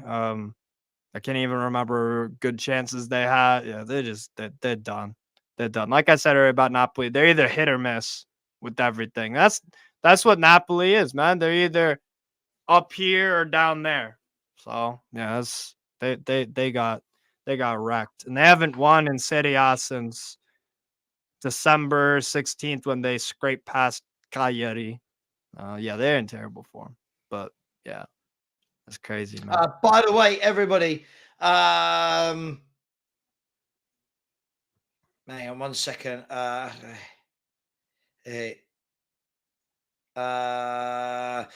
the way, Spurs review is going to be at 8 p.m., not 9. 8 p.m. Let me quickly change. Sorry, Steve, while you're doing that, I'm going to change my edit the video. It's going to be 8 p.m., not 9 p.m. Because Sean and Henry are not going to go live tonight for one reason or another. So it is going to be at 8 p.m. Please join me at 8 p.m. for that. Hopefully, I've just gone and changed that, and that should be That should show, yeah, live in 2.5 hours. God, that's close, isn't it? Live in 2.5 hours, live at 8 p.m. Tottenham Hotspur, the Spurs review. So join us for that one. Hang on 1 second to you. And sorry, Steve, just say something. You're good. Yeah. No, I was just talking before after you left. I was just saying, like, if you're looking at it on the statistics side of things, the shots have been overwhelmingly in Arsenal's favor. Liverpool have had 2 shots, none on target. Arsenal with 13 shots, 5 on target. The thing that Arsenal they should be very bothered by is the fact that they haven't scored the goal. The fact they haven't scored, they haven't. Liverpool haven't really laid a glove on them in terms of chances or outplaying them. Like Liverpool haven't done that, but they're still in the game. That's the problem. They'll bring Jota off the bench and he'll score. That's how much I trust Jota for me. So they need to get something out of it. But yeah, not the best game of football. I mean, like the speed, whatever. Like it's not a terrible game, but lack of quality. Yeah, you could say that again. So I don't know. Yeah. Big up touch to everyone inside. If you haven't liked, please do so. We have got 80 likes. We've been going for an hour and 20 minutes. We should have 120, 130 likes easily. If you haven't subscribed, please do so. Thank you for those that have. We are chasing down. Look, there's where we are. We are chasing down. What was that? 12,323. We are chasing down the 13K, or at least 12,500 very, very soon. By the way, so what have I missed?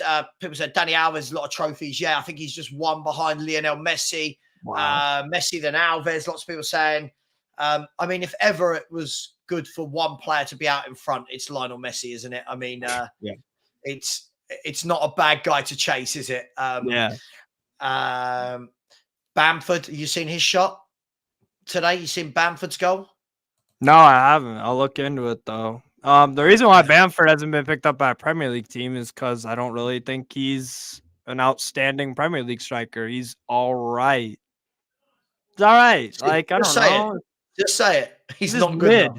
He's mid. This is the answer. Yeah. This is the answer. Why hasn't Bamford been picked up by a Premier League club? Because it's Patrick Bamford.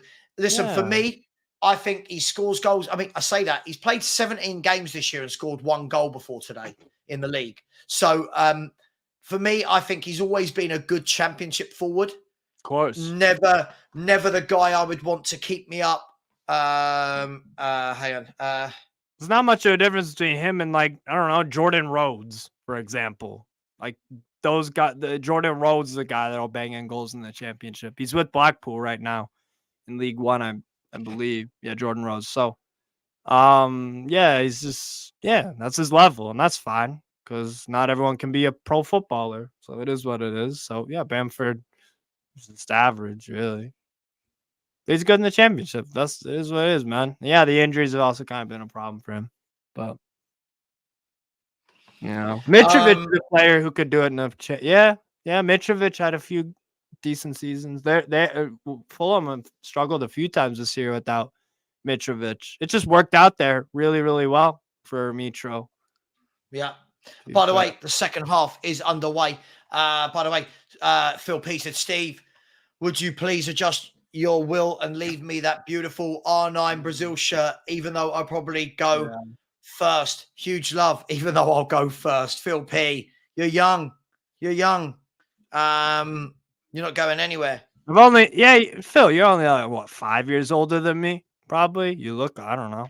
I don't know how old you are. You look like 28, 30. And Phil looks like 30. I don't know.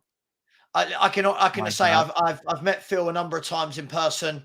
We've been for lunch together, and I can tell you he's definitely only 25, 26, aren't you, Phil? Yeah, exactly. Definitely. We'll roll with that. 25, 26. Mazda man, listen, it's not that I don't trust Romano. It's just that this has been going on now for so many days that it's just long, isn't it? This isn't just a one-off with Levy. This isn't just a one-off. It's just like, how long is a piece of string, But anyway, we'll get it done, and he'll be in, hopefully, for the Man United game, along with Timo Werner. And then I expect to see both in the starting 11. I expect to see both in the starting 11 versus Man United.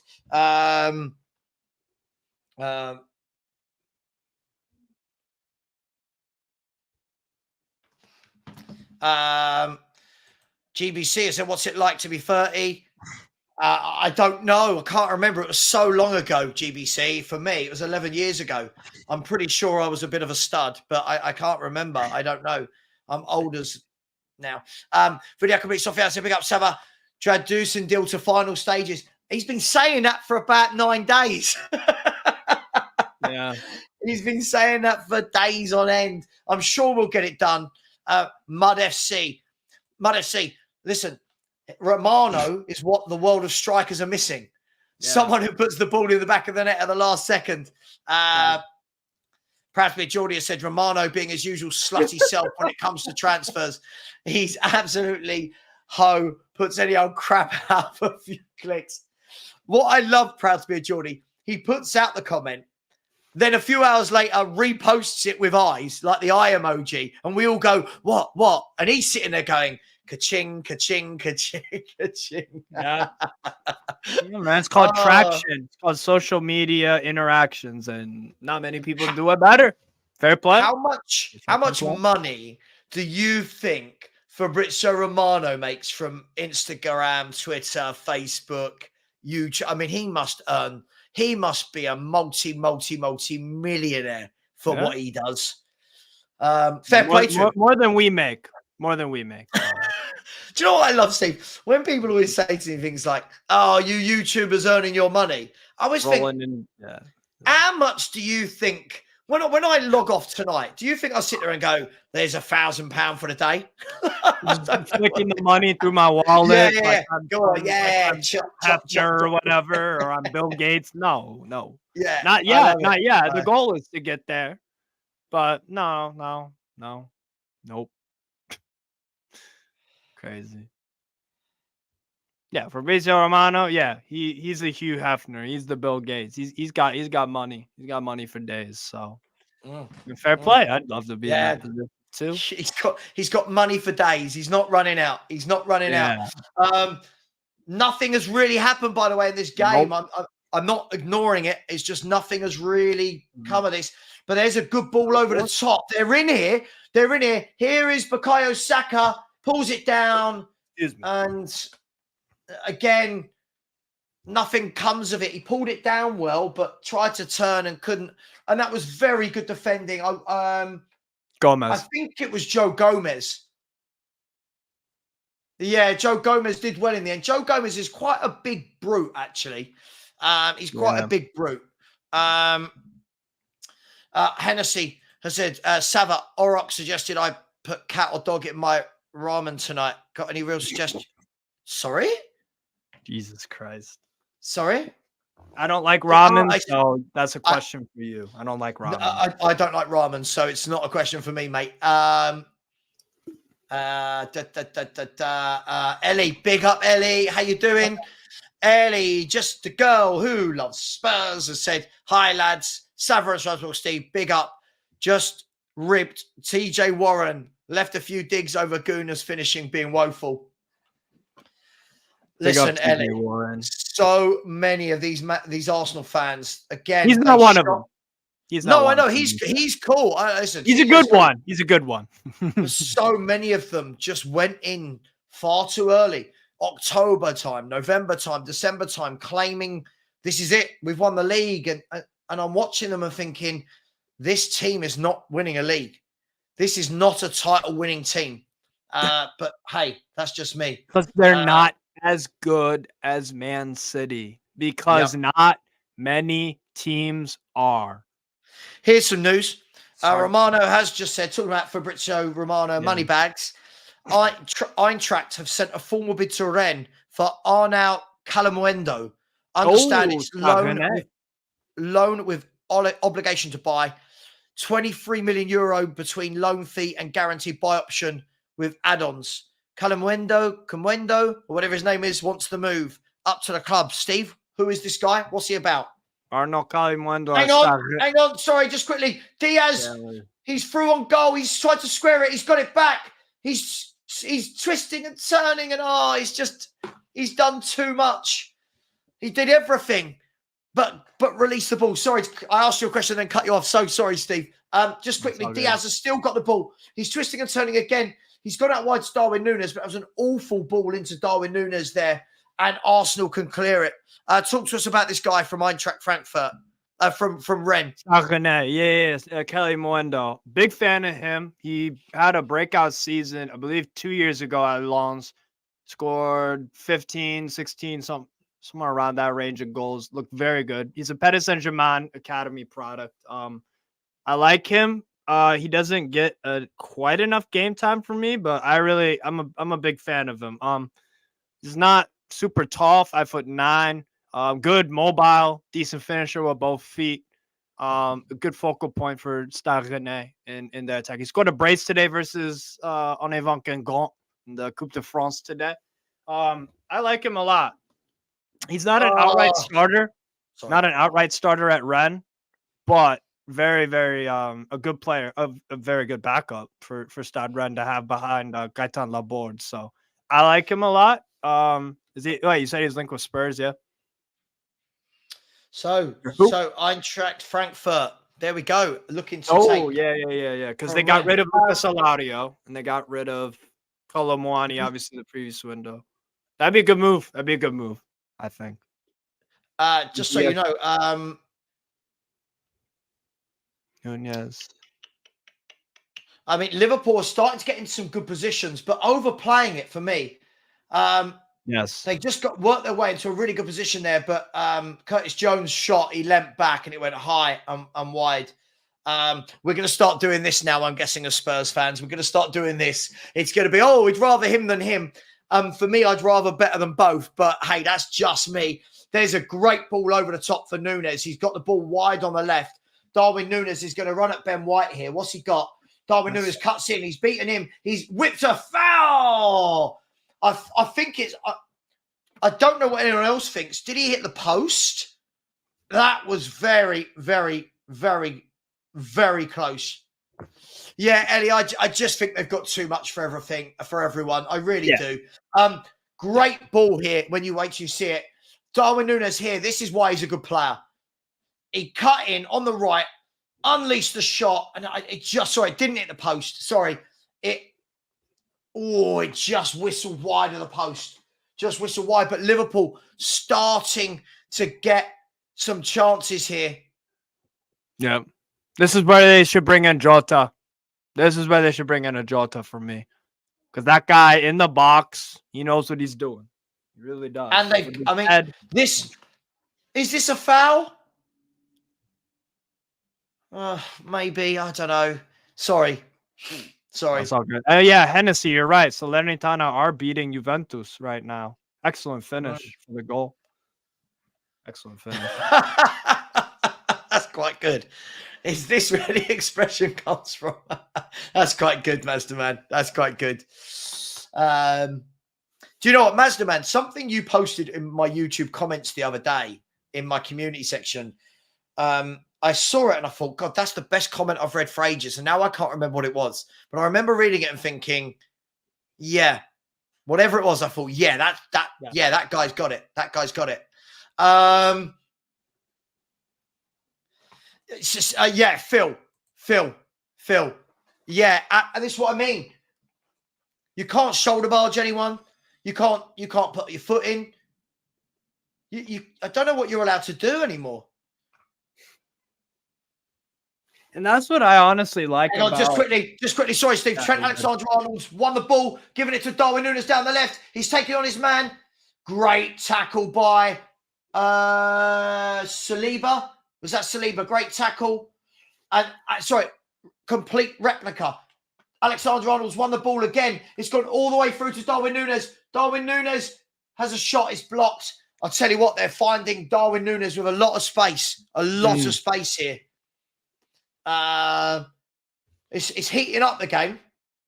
Yeah, bit of life to it.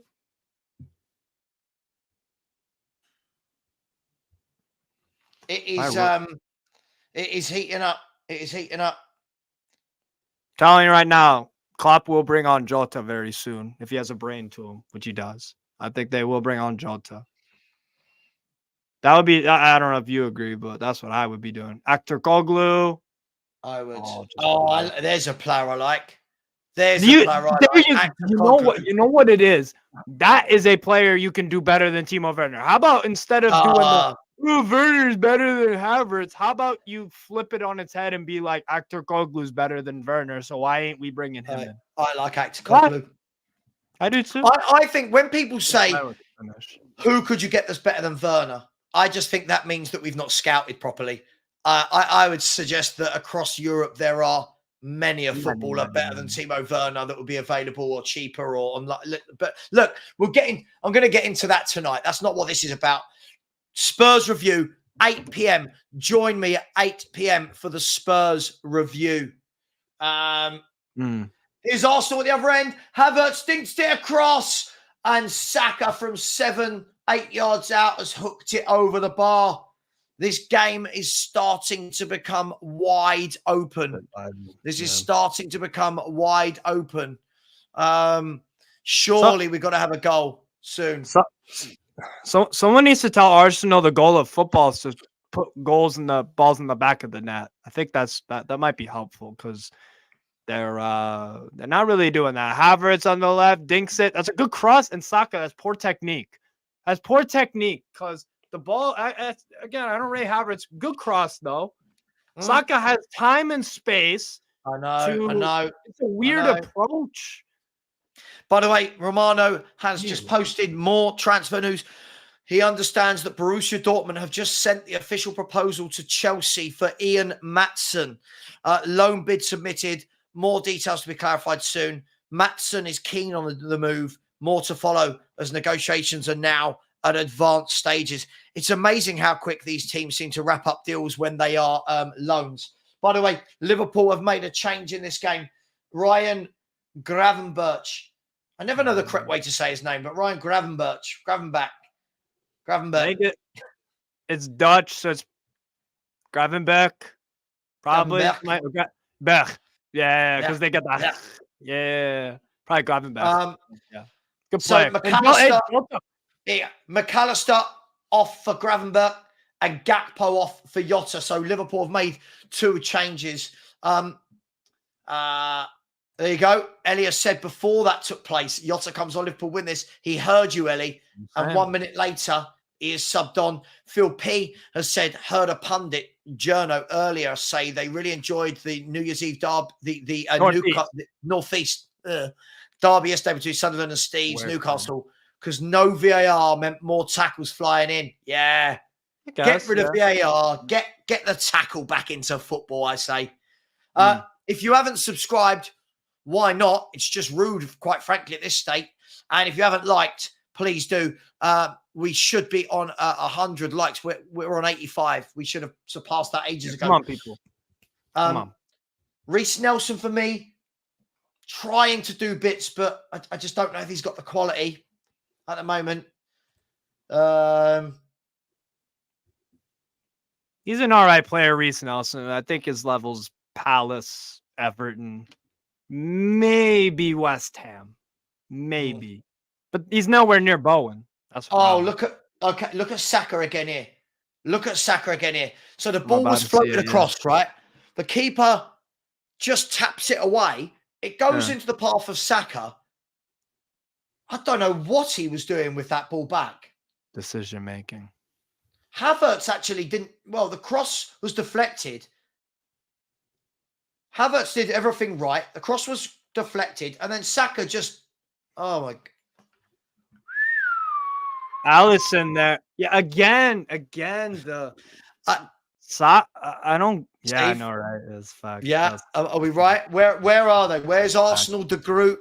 Where's Angus? Where's the what was it? The something else gunner? They'll be back. The moment Arsenal win, they'll be back. Or they score. Yeah. They ain't score. I'm convinced they are not scoring today. Steve Kerr. I don't think they're scoring today.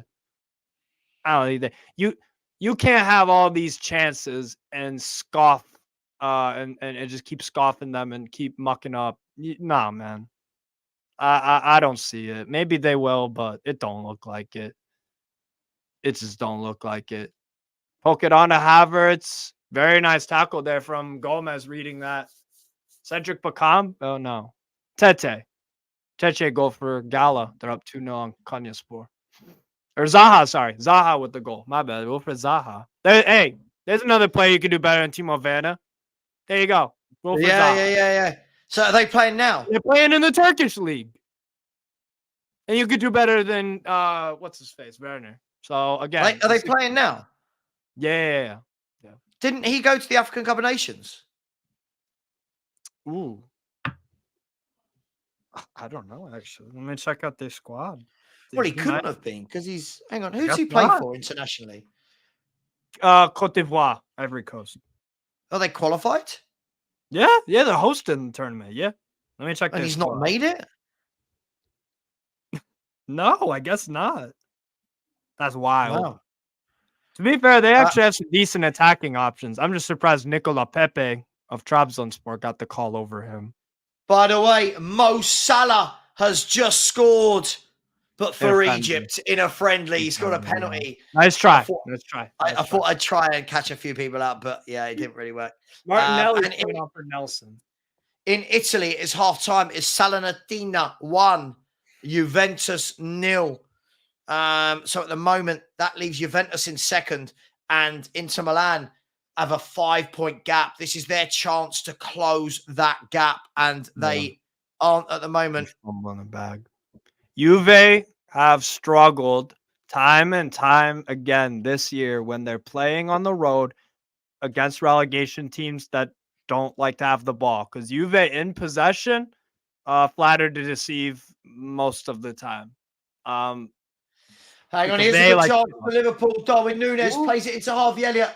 Harvey Elliott has had a shot from 20 yards, but there was no power behind it at all, and it dribbles into the arms of Elliott's Ramsdale. done a good job. Elliott's done a good job today, by the way, marking Odegaard out. I think he's a good player. I do. Yeah, I like Elliott too. I do too. There's another good ball out. Is he going to keep that on? No, he's not. Asking too much of Darwin Núñez, that ball.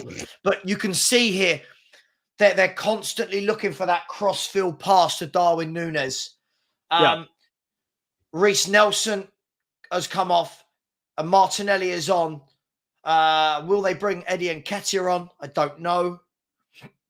My God, has Martinelli had a poor season, by the way. Again, another player, Sava, that Arsenal fans talk up like this guy is a Neymar, Ronaldinho regen. I'm being a little bit facetious, but they do talk about him like he's one of the best in the world and yada, yada, yada. And they make excuses for when he doesn't deliver. Like, I don't know why Arteta don't try him out centrally when he is very obviously struggling out on the left. We've seen him play centrally, Martinelli, when Emery was there, and he bagged a lot of goals. That's one of Lee Gunner's things that he says, right? That under Emery in the first 10 games, Martinelli had like 10 goals when he was playing up front. So, and then it's just been vacated since then under Arteta. And Arteta does stupid things like playing players out of position that don't play well there. Zinchenko, Partey at right back. And then he refuses to be creative and use the versatility that these players like Jesus, not Navas. I don't know why. Jesus. Gabriel Jesus. I said it again, Navas. Jesus. Jesus, Gabriel Jesus. Why can't you play him on the wing? Trossard, maybe false 9. Try that out. Play Trossard on the left. Play Martinelli up front. If you're struggling with attack, that's the frustrating. I think everyone knows what he's going to do. Arteta, don't they? It's very predictable. Here's Kwanzaa. Great ball down the line. No, it's not cut out by Ben White. It's been a good battle down there, Ben White versus Darwin Núñez. It's a full-blooded game, this. But by the way, if Arsenal don't win today, it's 1 win in 7 in all competitions. And they have to replay at Anfield if this is wrong. Yeah, and I don't fancy. And by the way, they've already got to play again, haven't they? In about 3 weeks. Yeah, these two are playing in the league. Yeah. They do. They do. At the Emirates, they play February 4th. February So 4th. Okay. Arsenal host Palace this weekend. Then they go away to Forest. I wouldn't like Arsenal's chances in that game necessarily as like they're gonna win. Like it's gonna be a tough game. And they host Liverpool. So yeah, I don't fancy Arsenal at Anfield. Just don't. No, I don't. Arsenal, because Liverpool have done well in the cups over the years. They've been competitive bare minimum in all of them. A lot of them. So agree. Just quickly, when people say things like this, please can you give me some context? Have you seen it on a website? Has a journalist said it? Without that, it's just a statement. So please let me know. Spurs apparently going after Guirassy. We'll see. I'm not sure. I'm not sure about him. He's had one good year in about 10 seasons, but hey, let's see if there's any credibility. He's another player that I've been following for a few years. He started out first when I noticed him he was a backup for Stade Rennais as a backup striker. Scored a few goals. Did a decent job as a backup, I guess. Got moved to Stuttgart last year. Was all right. Was all right in terms of like the goals weren't amazing, but he was performing pretty well. And then this year he's exploded because Sebastian Hoeneß has generated chances from every and any angles at VfB. So, yeah, he is a bit of a purple patch, but there are some things I like about the player. And for 15 million, that's chump change. So I guess it is kind of worth a risk. I guess for me, Steve, it's about our clubs, not Spurs. Are a club going to buy him for 15 million because it's risk-free and he's scoring right now? Or are clubs buying him because they look at it and say, that's the guy for our future? I guess that's the question. Yeah. Does it matter if it's only 15 million? Well, you've still got to pay the wages. The player's got to leave his country and move. So there's lots of factors, I'm guessing, that go along with bringing in a Guirassy. Listen, I'm not saying I don't like him. I'm always wary when a player's had one good year and then is suddenly hyped up. I do worry. I do worry. Yeah. Yeah, definitely. But that does show the desperation. It's like the NFL with quarterbacks. People who follow NFL and the comments will understand when I say the desperation for quarterbacks in the NFL is like the desperation for clubs looking for a number 9. A backup quarterback could have 4 good games, and then all of a sudden a team is offering a trade offer, and they'll give a bunch of picks to him and offer the world because the guy has played 4 good games. You know what I'm saying? So it's kind of like that. It's very important to have a good 9. It's important to have a good quarterback in the NFL. It's good to have, it's very important, but the desperation is crazy. But yeah, for 17 million euros, that's chump change for any team really, if you have a decent amount of money. But I like the player, and I mean for the price. If Stuttgart didn't have the clause in there and they were demanding 50, I'd be very hesitant, right? Because you said, he's been a solid-ish backup striker throughout his career, and this year he's taking us to the next level. Maybe that is his standard, maybe it isn't. But for the price, Diaz there should have done better. That's actually a good pass from Nunez there, and he was just so off balance. But I mean, this is the thing. People are saying, you got the likes of Dybala, who's got a 13 million euro release clause. And listen, even if he doesn't come and play every game, this is a guy who scores goals, who assists. He's been there, seen it, done it. He can play anywhere across the front line. He can play in midfield. He's got that je ne sais quoi about him. Yes, for me, I think it's a no-brainer. And then people say, but he's always injured. We've got Romero always injured. You've got Van der Ven injured, Madison injured. I'd take Dybala all day long. They've just panned to John Barnes in the stand, another top player in his day. John Barnes. I grew up watching John Barnes. Obviously, Liverpool, Newcastle, Watford, England, Charlton. He was at Charlton when I worked there. Yeah. Did you meet him? Yeah. Nice guy. Very nice guy, John Barnes. Very nice guy. Nice. Yeah, but GVC, if you're buying him to be part of a squad, Look at Exactly. for someone who's injury prone, look at his stats in the last 5 years. It's phenomenal. And when we're saying injury prone, Yeah. I mean, so many players now are missing games every season. This isn't just a few players, so many are. Listen, I want quality players at my club. First and Facts. foremost, I want quality footballers at my football club. If he Facts. plays every other game, I'm cool with it. I'm Yo. cool with it. I just want people to realize how good of a depth does this sound for attacking midfield? James Maddison and Paulo Dybala. That is phenomenal. Exactly. Phenomenal attacking midfield depth. Only Man City have that with De Bruyne, Foden. And Alvarez can also sometimes play there. Like, that's phenomenal. Dybala, if you look at it, ridiculous. This year he's played more football than Madison, more football than Van der Ven. This year, right? He has played 12, 13. This year he's played 16 games. And in that 16 games, he's got 6 goals and 8 assists. So in 16 games, he's got 14 goal contributions. Last season, he got 18 goal contributions in 25 league games. And not only in league games, he then played 4 more games in the cup. He played 11 games in Europe. So last season, he played 25, 36, 40. Last season, he played 40 games for Roma, right? Yeah. Scoring 17 goals and 12 assists. What are we doing here? When people are going, oh, but he's injury prone. What are we doing here? For 13 million. 13 million pounds. I do want to put out there. I heard a rumor that I think it's only exclusively that release clause is only for Italian clubs, but I haven't. No. Isn't the release clause if a foreign club pays it? Yeah, he decides. Yes. If a foreign club pays it, Dybala can decide. If an Italian club pays it, Roma can decide. Here's Darwin Núñez still running at them. He's caused some problems, Darwin Núñez, but it's just end product.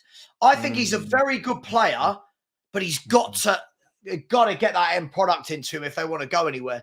But watch him on the ball and then watch Richarlison is all I would say. It's levels. It's levels. And anyone claiming that, that is like, all right, bro. But you know what's happened, Steve? You know what's happened with Richarlison? He got 3 or 4 tap-ins out of 5 goals. And everyone's going, Andrew's getting the best out of him. He's a dreadful footballer. Like, let's call it for what it is. He's no good. No good. Dreadful footballer. People are just impressed by anything. That's just what it is. People are just impressed by anything. Yeah. That's what it is. No, you're right. By the way, Mazda the game... Man.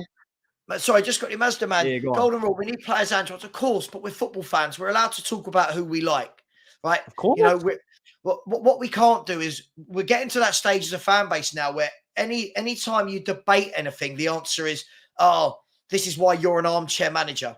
We just go with what Ange says. Like, that's great. But then what do? We just sit there and go, I love every signing the club makes. I love every substitution. I love every tactic. Sometimes you can say, okay, I don't like that player we signed, but prove me wrong. Or, by the way, listen, Steve, tell me if I'm right or wrong here. Go for it. Every single one of us as football fans has been right and wrong in equal measures. Yes. When putting opinions across on players signed. We've all gone, this guy's brilliant. And then he comes in, it's like, oh, God, he's awful. Or this guy's rubbish. And you go, actually, he's done really well. So I know people are just always saying, you're in the mud, you're in the mud, you're in the mud. You can't get everyone right. I want to be wrong. I want Timo Werner to be brilliant. I just think it's okay for me. I'm on the fence about it, all right? I'm on the fence. You know what separates us fans from the people working at these top level professional football clubs? They get it more right than wrong, and that's why they're in those jobs. The good ones. Not well, That's yeah, the difference. the good ones. The good ones. Not always. Exactly. Not always, mate. Because you can have horrible. Yeah, exactly. You can recruit poorly even if you're at the top and you have that job. But yeah, that's what separates the good ones from us fans. So yeah, all the fans I'm sorry, GK Clarkey. He's a terrible player. His player. touch, his hold-up play, bringing in other. Oh, I don't know what people are watching. He was embarrassing the other night. I don't know what people are watching. I just don't know. I think, honestly, of all the strikers I've seen at Tottenham, this guy is so far down the pecking order. He is.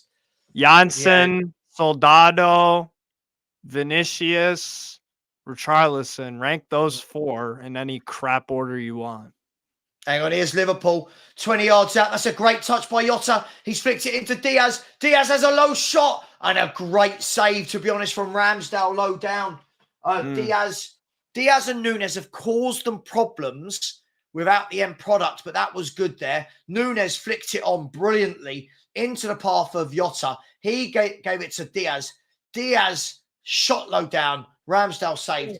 That's what I said again. Nunes is not a bad player. That is just a bloke that can't finish his dinner. Yeah. Yeah, for sure. Johnson, Solomon, Werner, and Ange Mitchell.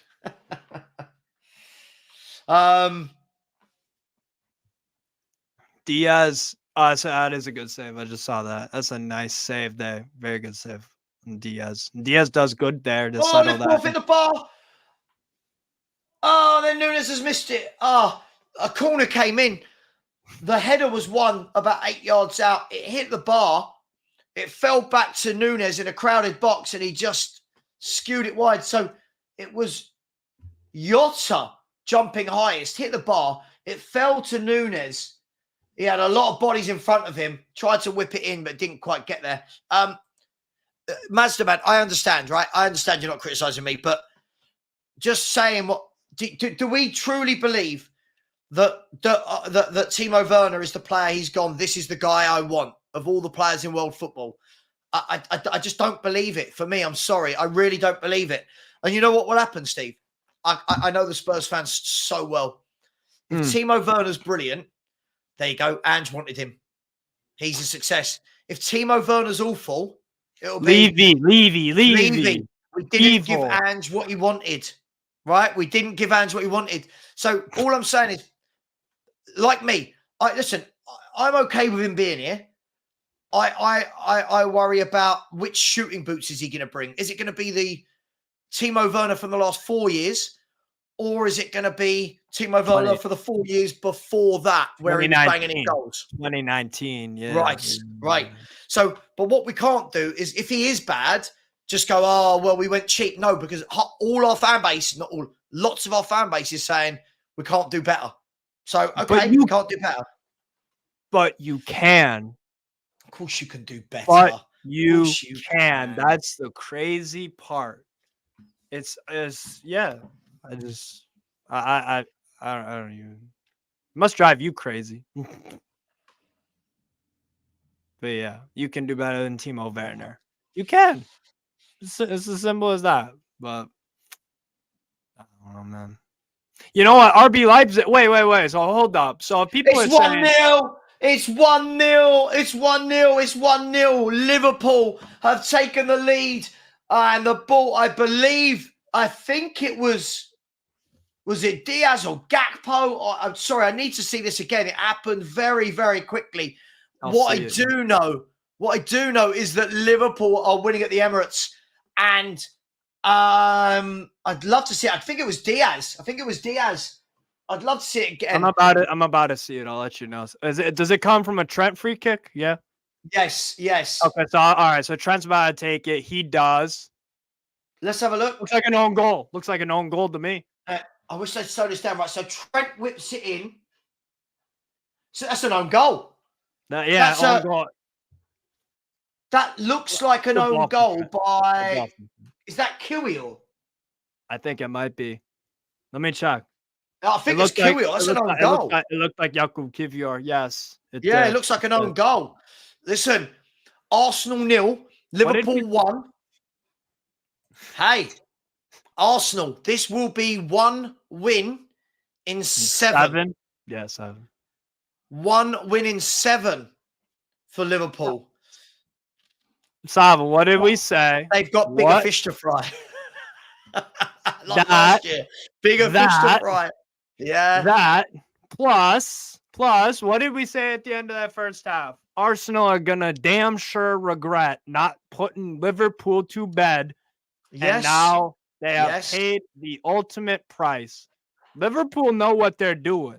Liverpool are a team that have gotten across the line before in big games and in the ultimate ones. The hardest thing to do in pro sports at the top level, getting over the line. Arsenal. Great tackle by Steve. That saying is everything. Hang on, that's a wonderful ball. Wonderful ball. Swept out to Darwin Núñez. He's taken it down. Darwin Núñez lays it off to Diaz. Diaz has had a shot from 25 yards just over, well, I say just over the bar. But Diaz, Jota, and Núñez, listen, they're a bit rash at times, but they're causing problems. They are causing problems for Arsenal's back four. Arsenal haven't. Yeah. Arsenal in the second half. They've missed some built-head things. Uncle Disraeli, I don't think Werner's a bad player, by the way. I don't think he's a bad player. I don't think I've never said he's a bad player. I just look, we'll talk about this tonight. Uncle Disraeli, join us live at 8 p.m. for the Spurs review, where it's going to be myself, Iggy from Tottenham Away, Ashmatic from South Fuquois, Jack from Spurs Related. I've asked Sean as well if he wants to join. And we'll be discussing all things Timo Werner, Radu Dragusin, Burnley in the Cup. Lots to discuss.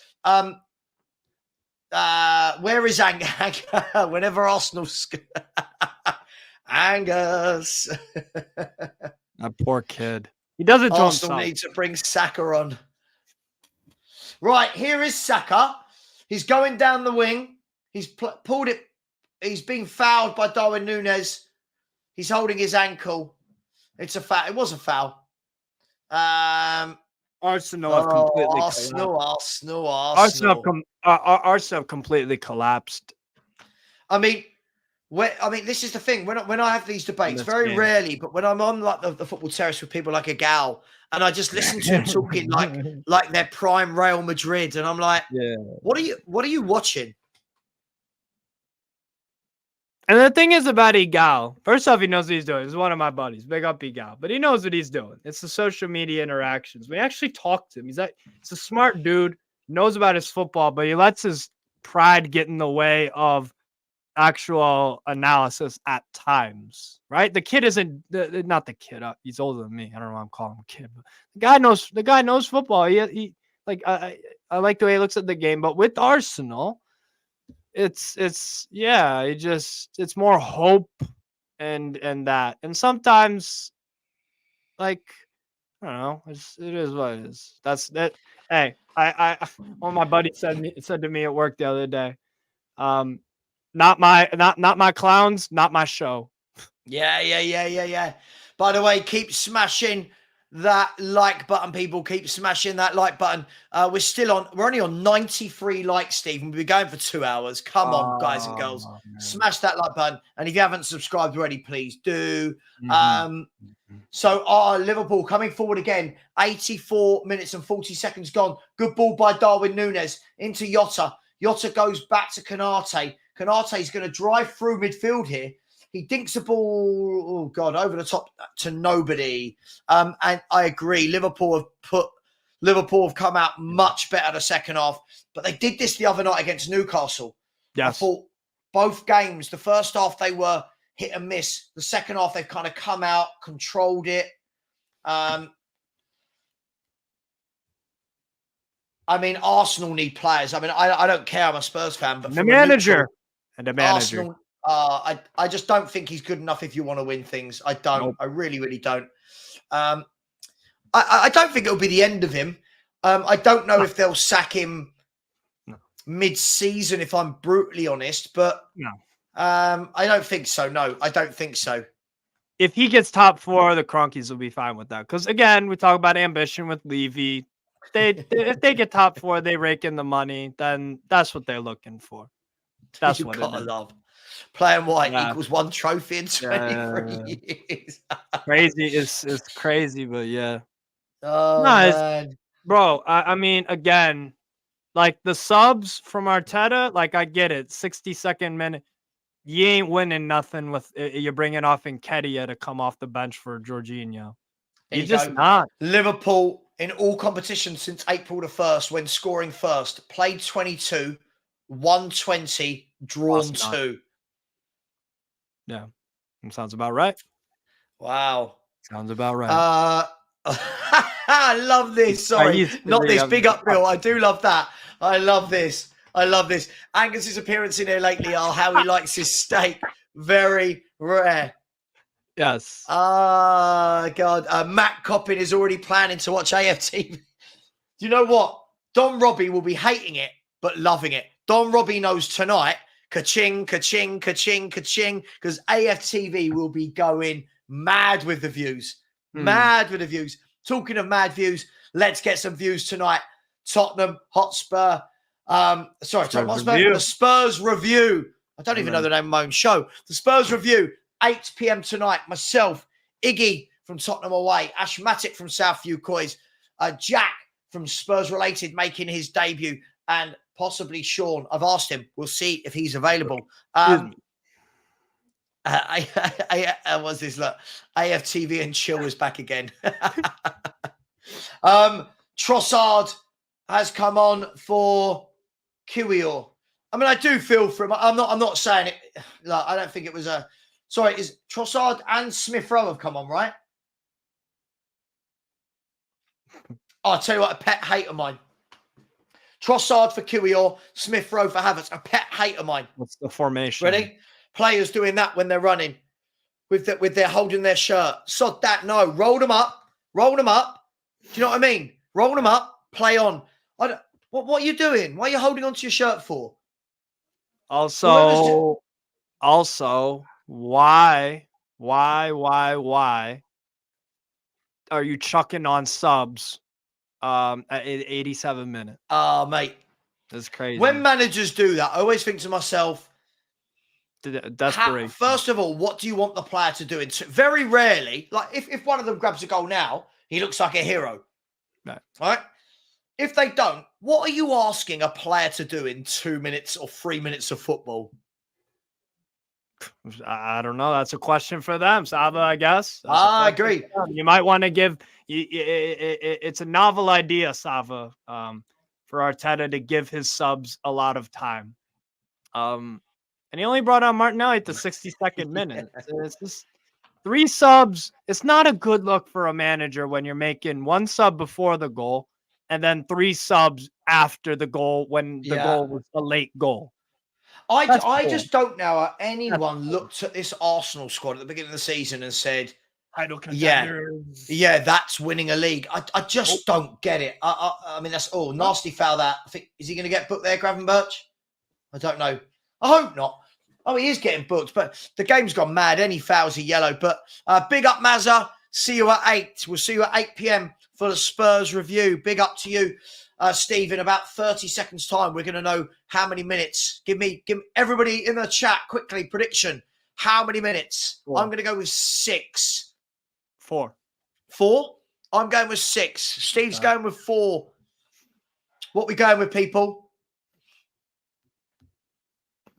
6 from Ryan Griffiths. It's going to be a free kick by. We're going to find out. 5. Big up Desiree. 5. 9 from BVB. 7. 4. 12. George, where are you getting 12 from, George? Jesus. Darwin Núñez just heads it clear from a corner. We're about to find out. They're about to put up how many minutes of injury time. 4 minutes. Steve, Strasbourg Ding, Steve. ding, ding, ding. Strasbourg Steve, the brainiest guy in the room, along with Robert Wilson, who also said 4. Whoever said 12? 12 minutes. It's 4. Yes, it is, Darius. Corner kick from Arsenal, whipped in, headed away by Darwin Núñez. Again, Darwin Núñez has been very good back there for Liverpool in defending corners, and Liverpool can break. There's a great ball. Can he get there? Diaz is running through. He's checked back. Great footwork. He's pulled it across and, too close to Ramsdale. Brilliant. Diaz again for me. I watched him against Newcastle. I thought he was a handful. I think he's been a handful again tonight. He slowly looks like he's getting back to some sort of form. I really like Diaz as a winger. I think he's a handful. Real good footballer for me. Bro, at Porto, I love that transfer. Like when I watched Porto play when Diaz was there, I was like, Jesus, this guy does look good. And me and my buddy Andy, me and my buddy, we talk a lot about football, and we thought, wow, this guy's talent level, he could win a PFA Player of the Year if he really put his mind to it, because he's got bags of ability. I don't know if maybe he's there, but he's a super player. Just again, maybe rushes it a little bit much, but he is awesome. Yeah, I think he's a really good player. I'd love Luis Diaz. You know the type of wingers I like, Steve. I don't like all these wingers that are constantly inverting, constantly. Oh, great header out by Bradley. Sorry, I must have missed this. Liverpool have got like kids playing. Sorry, everybody. I don't know when I missed this. Liverpool have got Bradley and Clark coming on. Connor Bradley, who's a 20-year-old defender, and Bobby Clark, who's an 18-year-old midfielder. Fair play to them, bringing them on for the last 15, 16 minutes. Sorry, that completely bypassed me. Ellie admitting she's an Arsenal fan. Saying this will be 1-win, 7 for us, Arteta. Only joking, Ellie. You meant for Arteta, I meant. I know what you meant. 1-7. Great. 1-7. Heather, they've just not been good enough. But Darwin Núñez got the ball on the right-hand side. Is he going to play for He's held it up. He's trying to hold it up. The ball hasn't gone out. And Liverpool come away with the ball. They've pulled it across goal. Cleared by Saliba. Konate's missed it. Trossard can bring it away. He's pulled down by Trent Alexander-Arnold in what is the most blatant foul you'll see. And it's a yellow card for Trent Alexander-Arnold. There are 50 seconds left of this game for Liverpool to hold out. I'm gonna go over to Lee Gunner after this. I can only imagine he is fuming. You should be. Arsenal fans should be very angry with this. Konate has got the man of the match award. I think he's had a very good game at the back. I like Konate. I think he's a good defender that's getting better and better. Headed out again. Darwin Núñez has won so many of them balls in Liverpool's box. Done very well there. And they got the goal that they needed. What phase is this for Liverpool? For Arsenal, sorry? Darwin Núñez can now break with 8 seconds on the clock. He's played it into Jota. They could go for goal here. They might as well. Jota running at the ball. He's played it across to Diaz. Diaz shoots. 2-0 Liverpool. It's 2-0 Liverpool. Diaz on the break. We said how well he's played, and he has finished Arsenal off. And Arsenal are in disarray. 1 win in 7 games. And Arsenal, this is Liverpool that are missing Van Dijk. Liverpool that are missing Mo Salah. Liverpool that are missing Szoboszlai, Andy Robertson. Endo. Yeah, listen, 2-0. They have a good squad, though, Sava. And at the end of the day, if you have a good squad, you have a very good manager, you will have a chance at silverware if you take it seriously. Juve equalize. But again, you know what I've said all game, that Jota, Núñez, and Diaz have caused the problems. That goal down the line by Núñez, good little ball into Jota. He did the hard work driving through the middle. Lays it off to Diaz, takes a touch out. First touch, great shot. Keepers don't save those. And it is Arsenal 0, Liverpool 2. And Liverpool are going into the 4th round. Arsenal are going to be out of that cup, out of the League Cup. They are struggling in the Premier League. The game has finished. It is Liverpool 2-0 away winners at Arsenal. By the way, if you like that scoreline, smash the like button right now. If you like that scoreline, smash the like button. And if you like that scoreline, smash the subscribe button if you haven't already. Steve, a fair result on balance after the first 15 minutes. I didn't think Arsenal did a lot. Oh, of course it's a fair result. Arsenal committed one of cardinal sins of football is not finishing your dinner. And when you're playing against a very good Liverpool team, you're going to pay the price for that 99 times out of 100, really. You reap what you sow. And yeah, Liverpool just doing their thing. They know how to win these games when the chips are down. Arsenal has shown a failure more times than not that they don't. So it's not really a surprise. No, I think we've got an Arsenal fan. Not everyone can play the bottom club B team at home. Hang on. Don't get annoyed at us. You want to look at your own club to get annoyed. Look at your own club. When I'm annoyed with Spurs, when I'm annoyed at Spurs, I don't look at Arsenal fans. I look at Spurs. Lee Gunner and AFTV is going to be gold. Klopp won with no, he's not the Uruguayan Ian Dowie. Don't be silly. I watched Ian Dowie play for years, and Darwin Núñez is a superior football to Ian Dowie. I'll be right back. Yeah, no worries, man. I'm going to end in a few minutes anyway, bro. But big up everybody inside. By the way, I missed this earlier for Donna. I'm so sorry. Said who plays creative role in Liverpool? Well, normally it's Soboslai, but I mean, look, they all got creative bones in their body, haven't they? So big up and thanks for that super chat. Yes. Listen, with this, don't compare Romero to Saliba again. I don't know what that's got to do with this. Saliba's an excellent defender. Let's not get silly. It's those sort of comments that make me know how old you are, if I'm brutally honest. A user said, a message for the Gooners. Good evening. Yes, everybody. Liverpool have knocked Arsenal out of the cup. Liverpool have knocked Arsenal out of the cup in round 3. Arsenal will not be winning the FA Cup. And Arteta, again, is this 4.5 years, 5 years now in charge, whatever it is. And Arsenal, for me, don't look like they're getting better as a football team. Anyway, guys and girls, I am going to end the show there because I am back live in an hour and a half. The Spurs review. Please join us. I've redirected you all to there. Obviously, you're going to go to other shows. We are going to be back at 8 p.m. for the Spurs review. It's going to be me, Iggy from Tottenham Away, Jack from Spurs Related. We've got Ashmatic from South Ucois and possibly Sean Butler from Spurs Talk Show. So an all-star studded cast for you tonight. Should be a good one. Please don't miss it. Steve, thank you for giving me 2.5 hours of your life. I appreciate it, bro. No problem. Hey, thanks for having me on, man. Good speaking with you in the chat. Just watch some footy. Good stuff. Always, man. Listen, much love.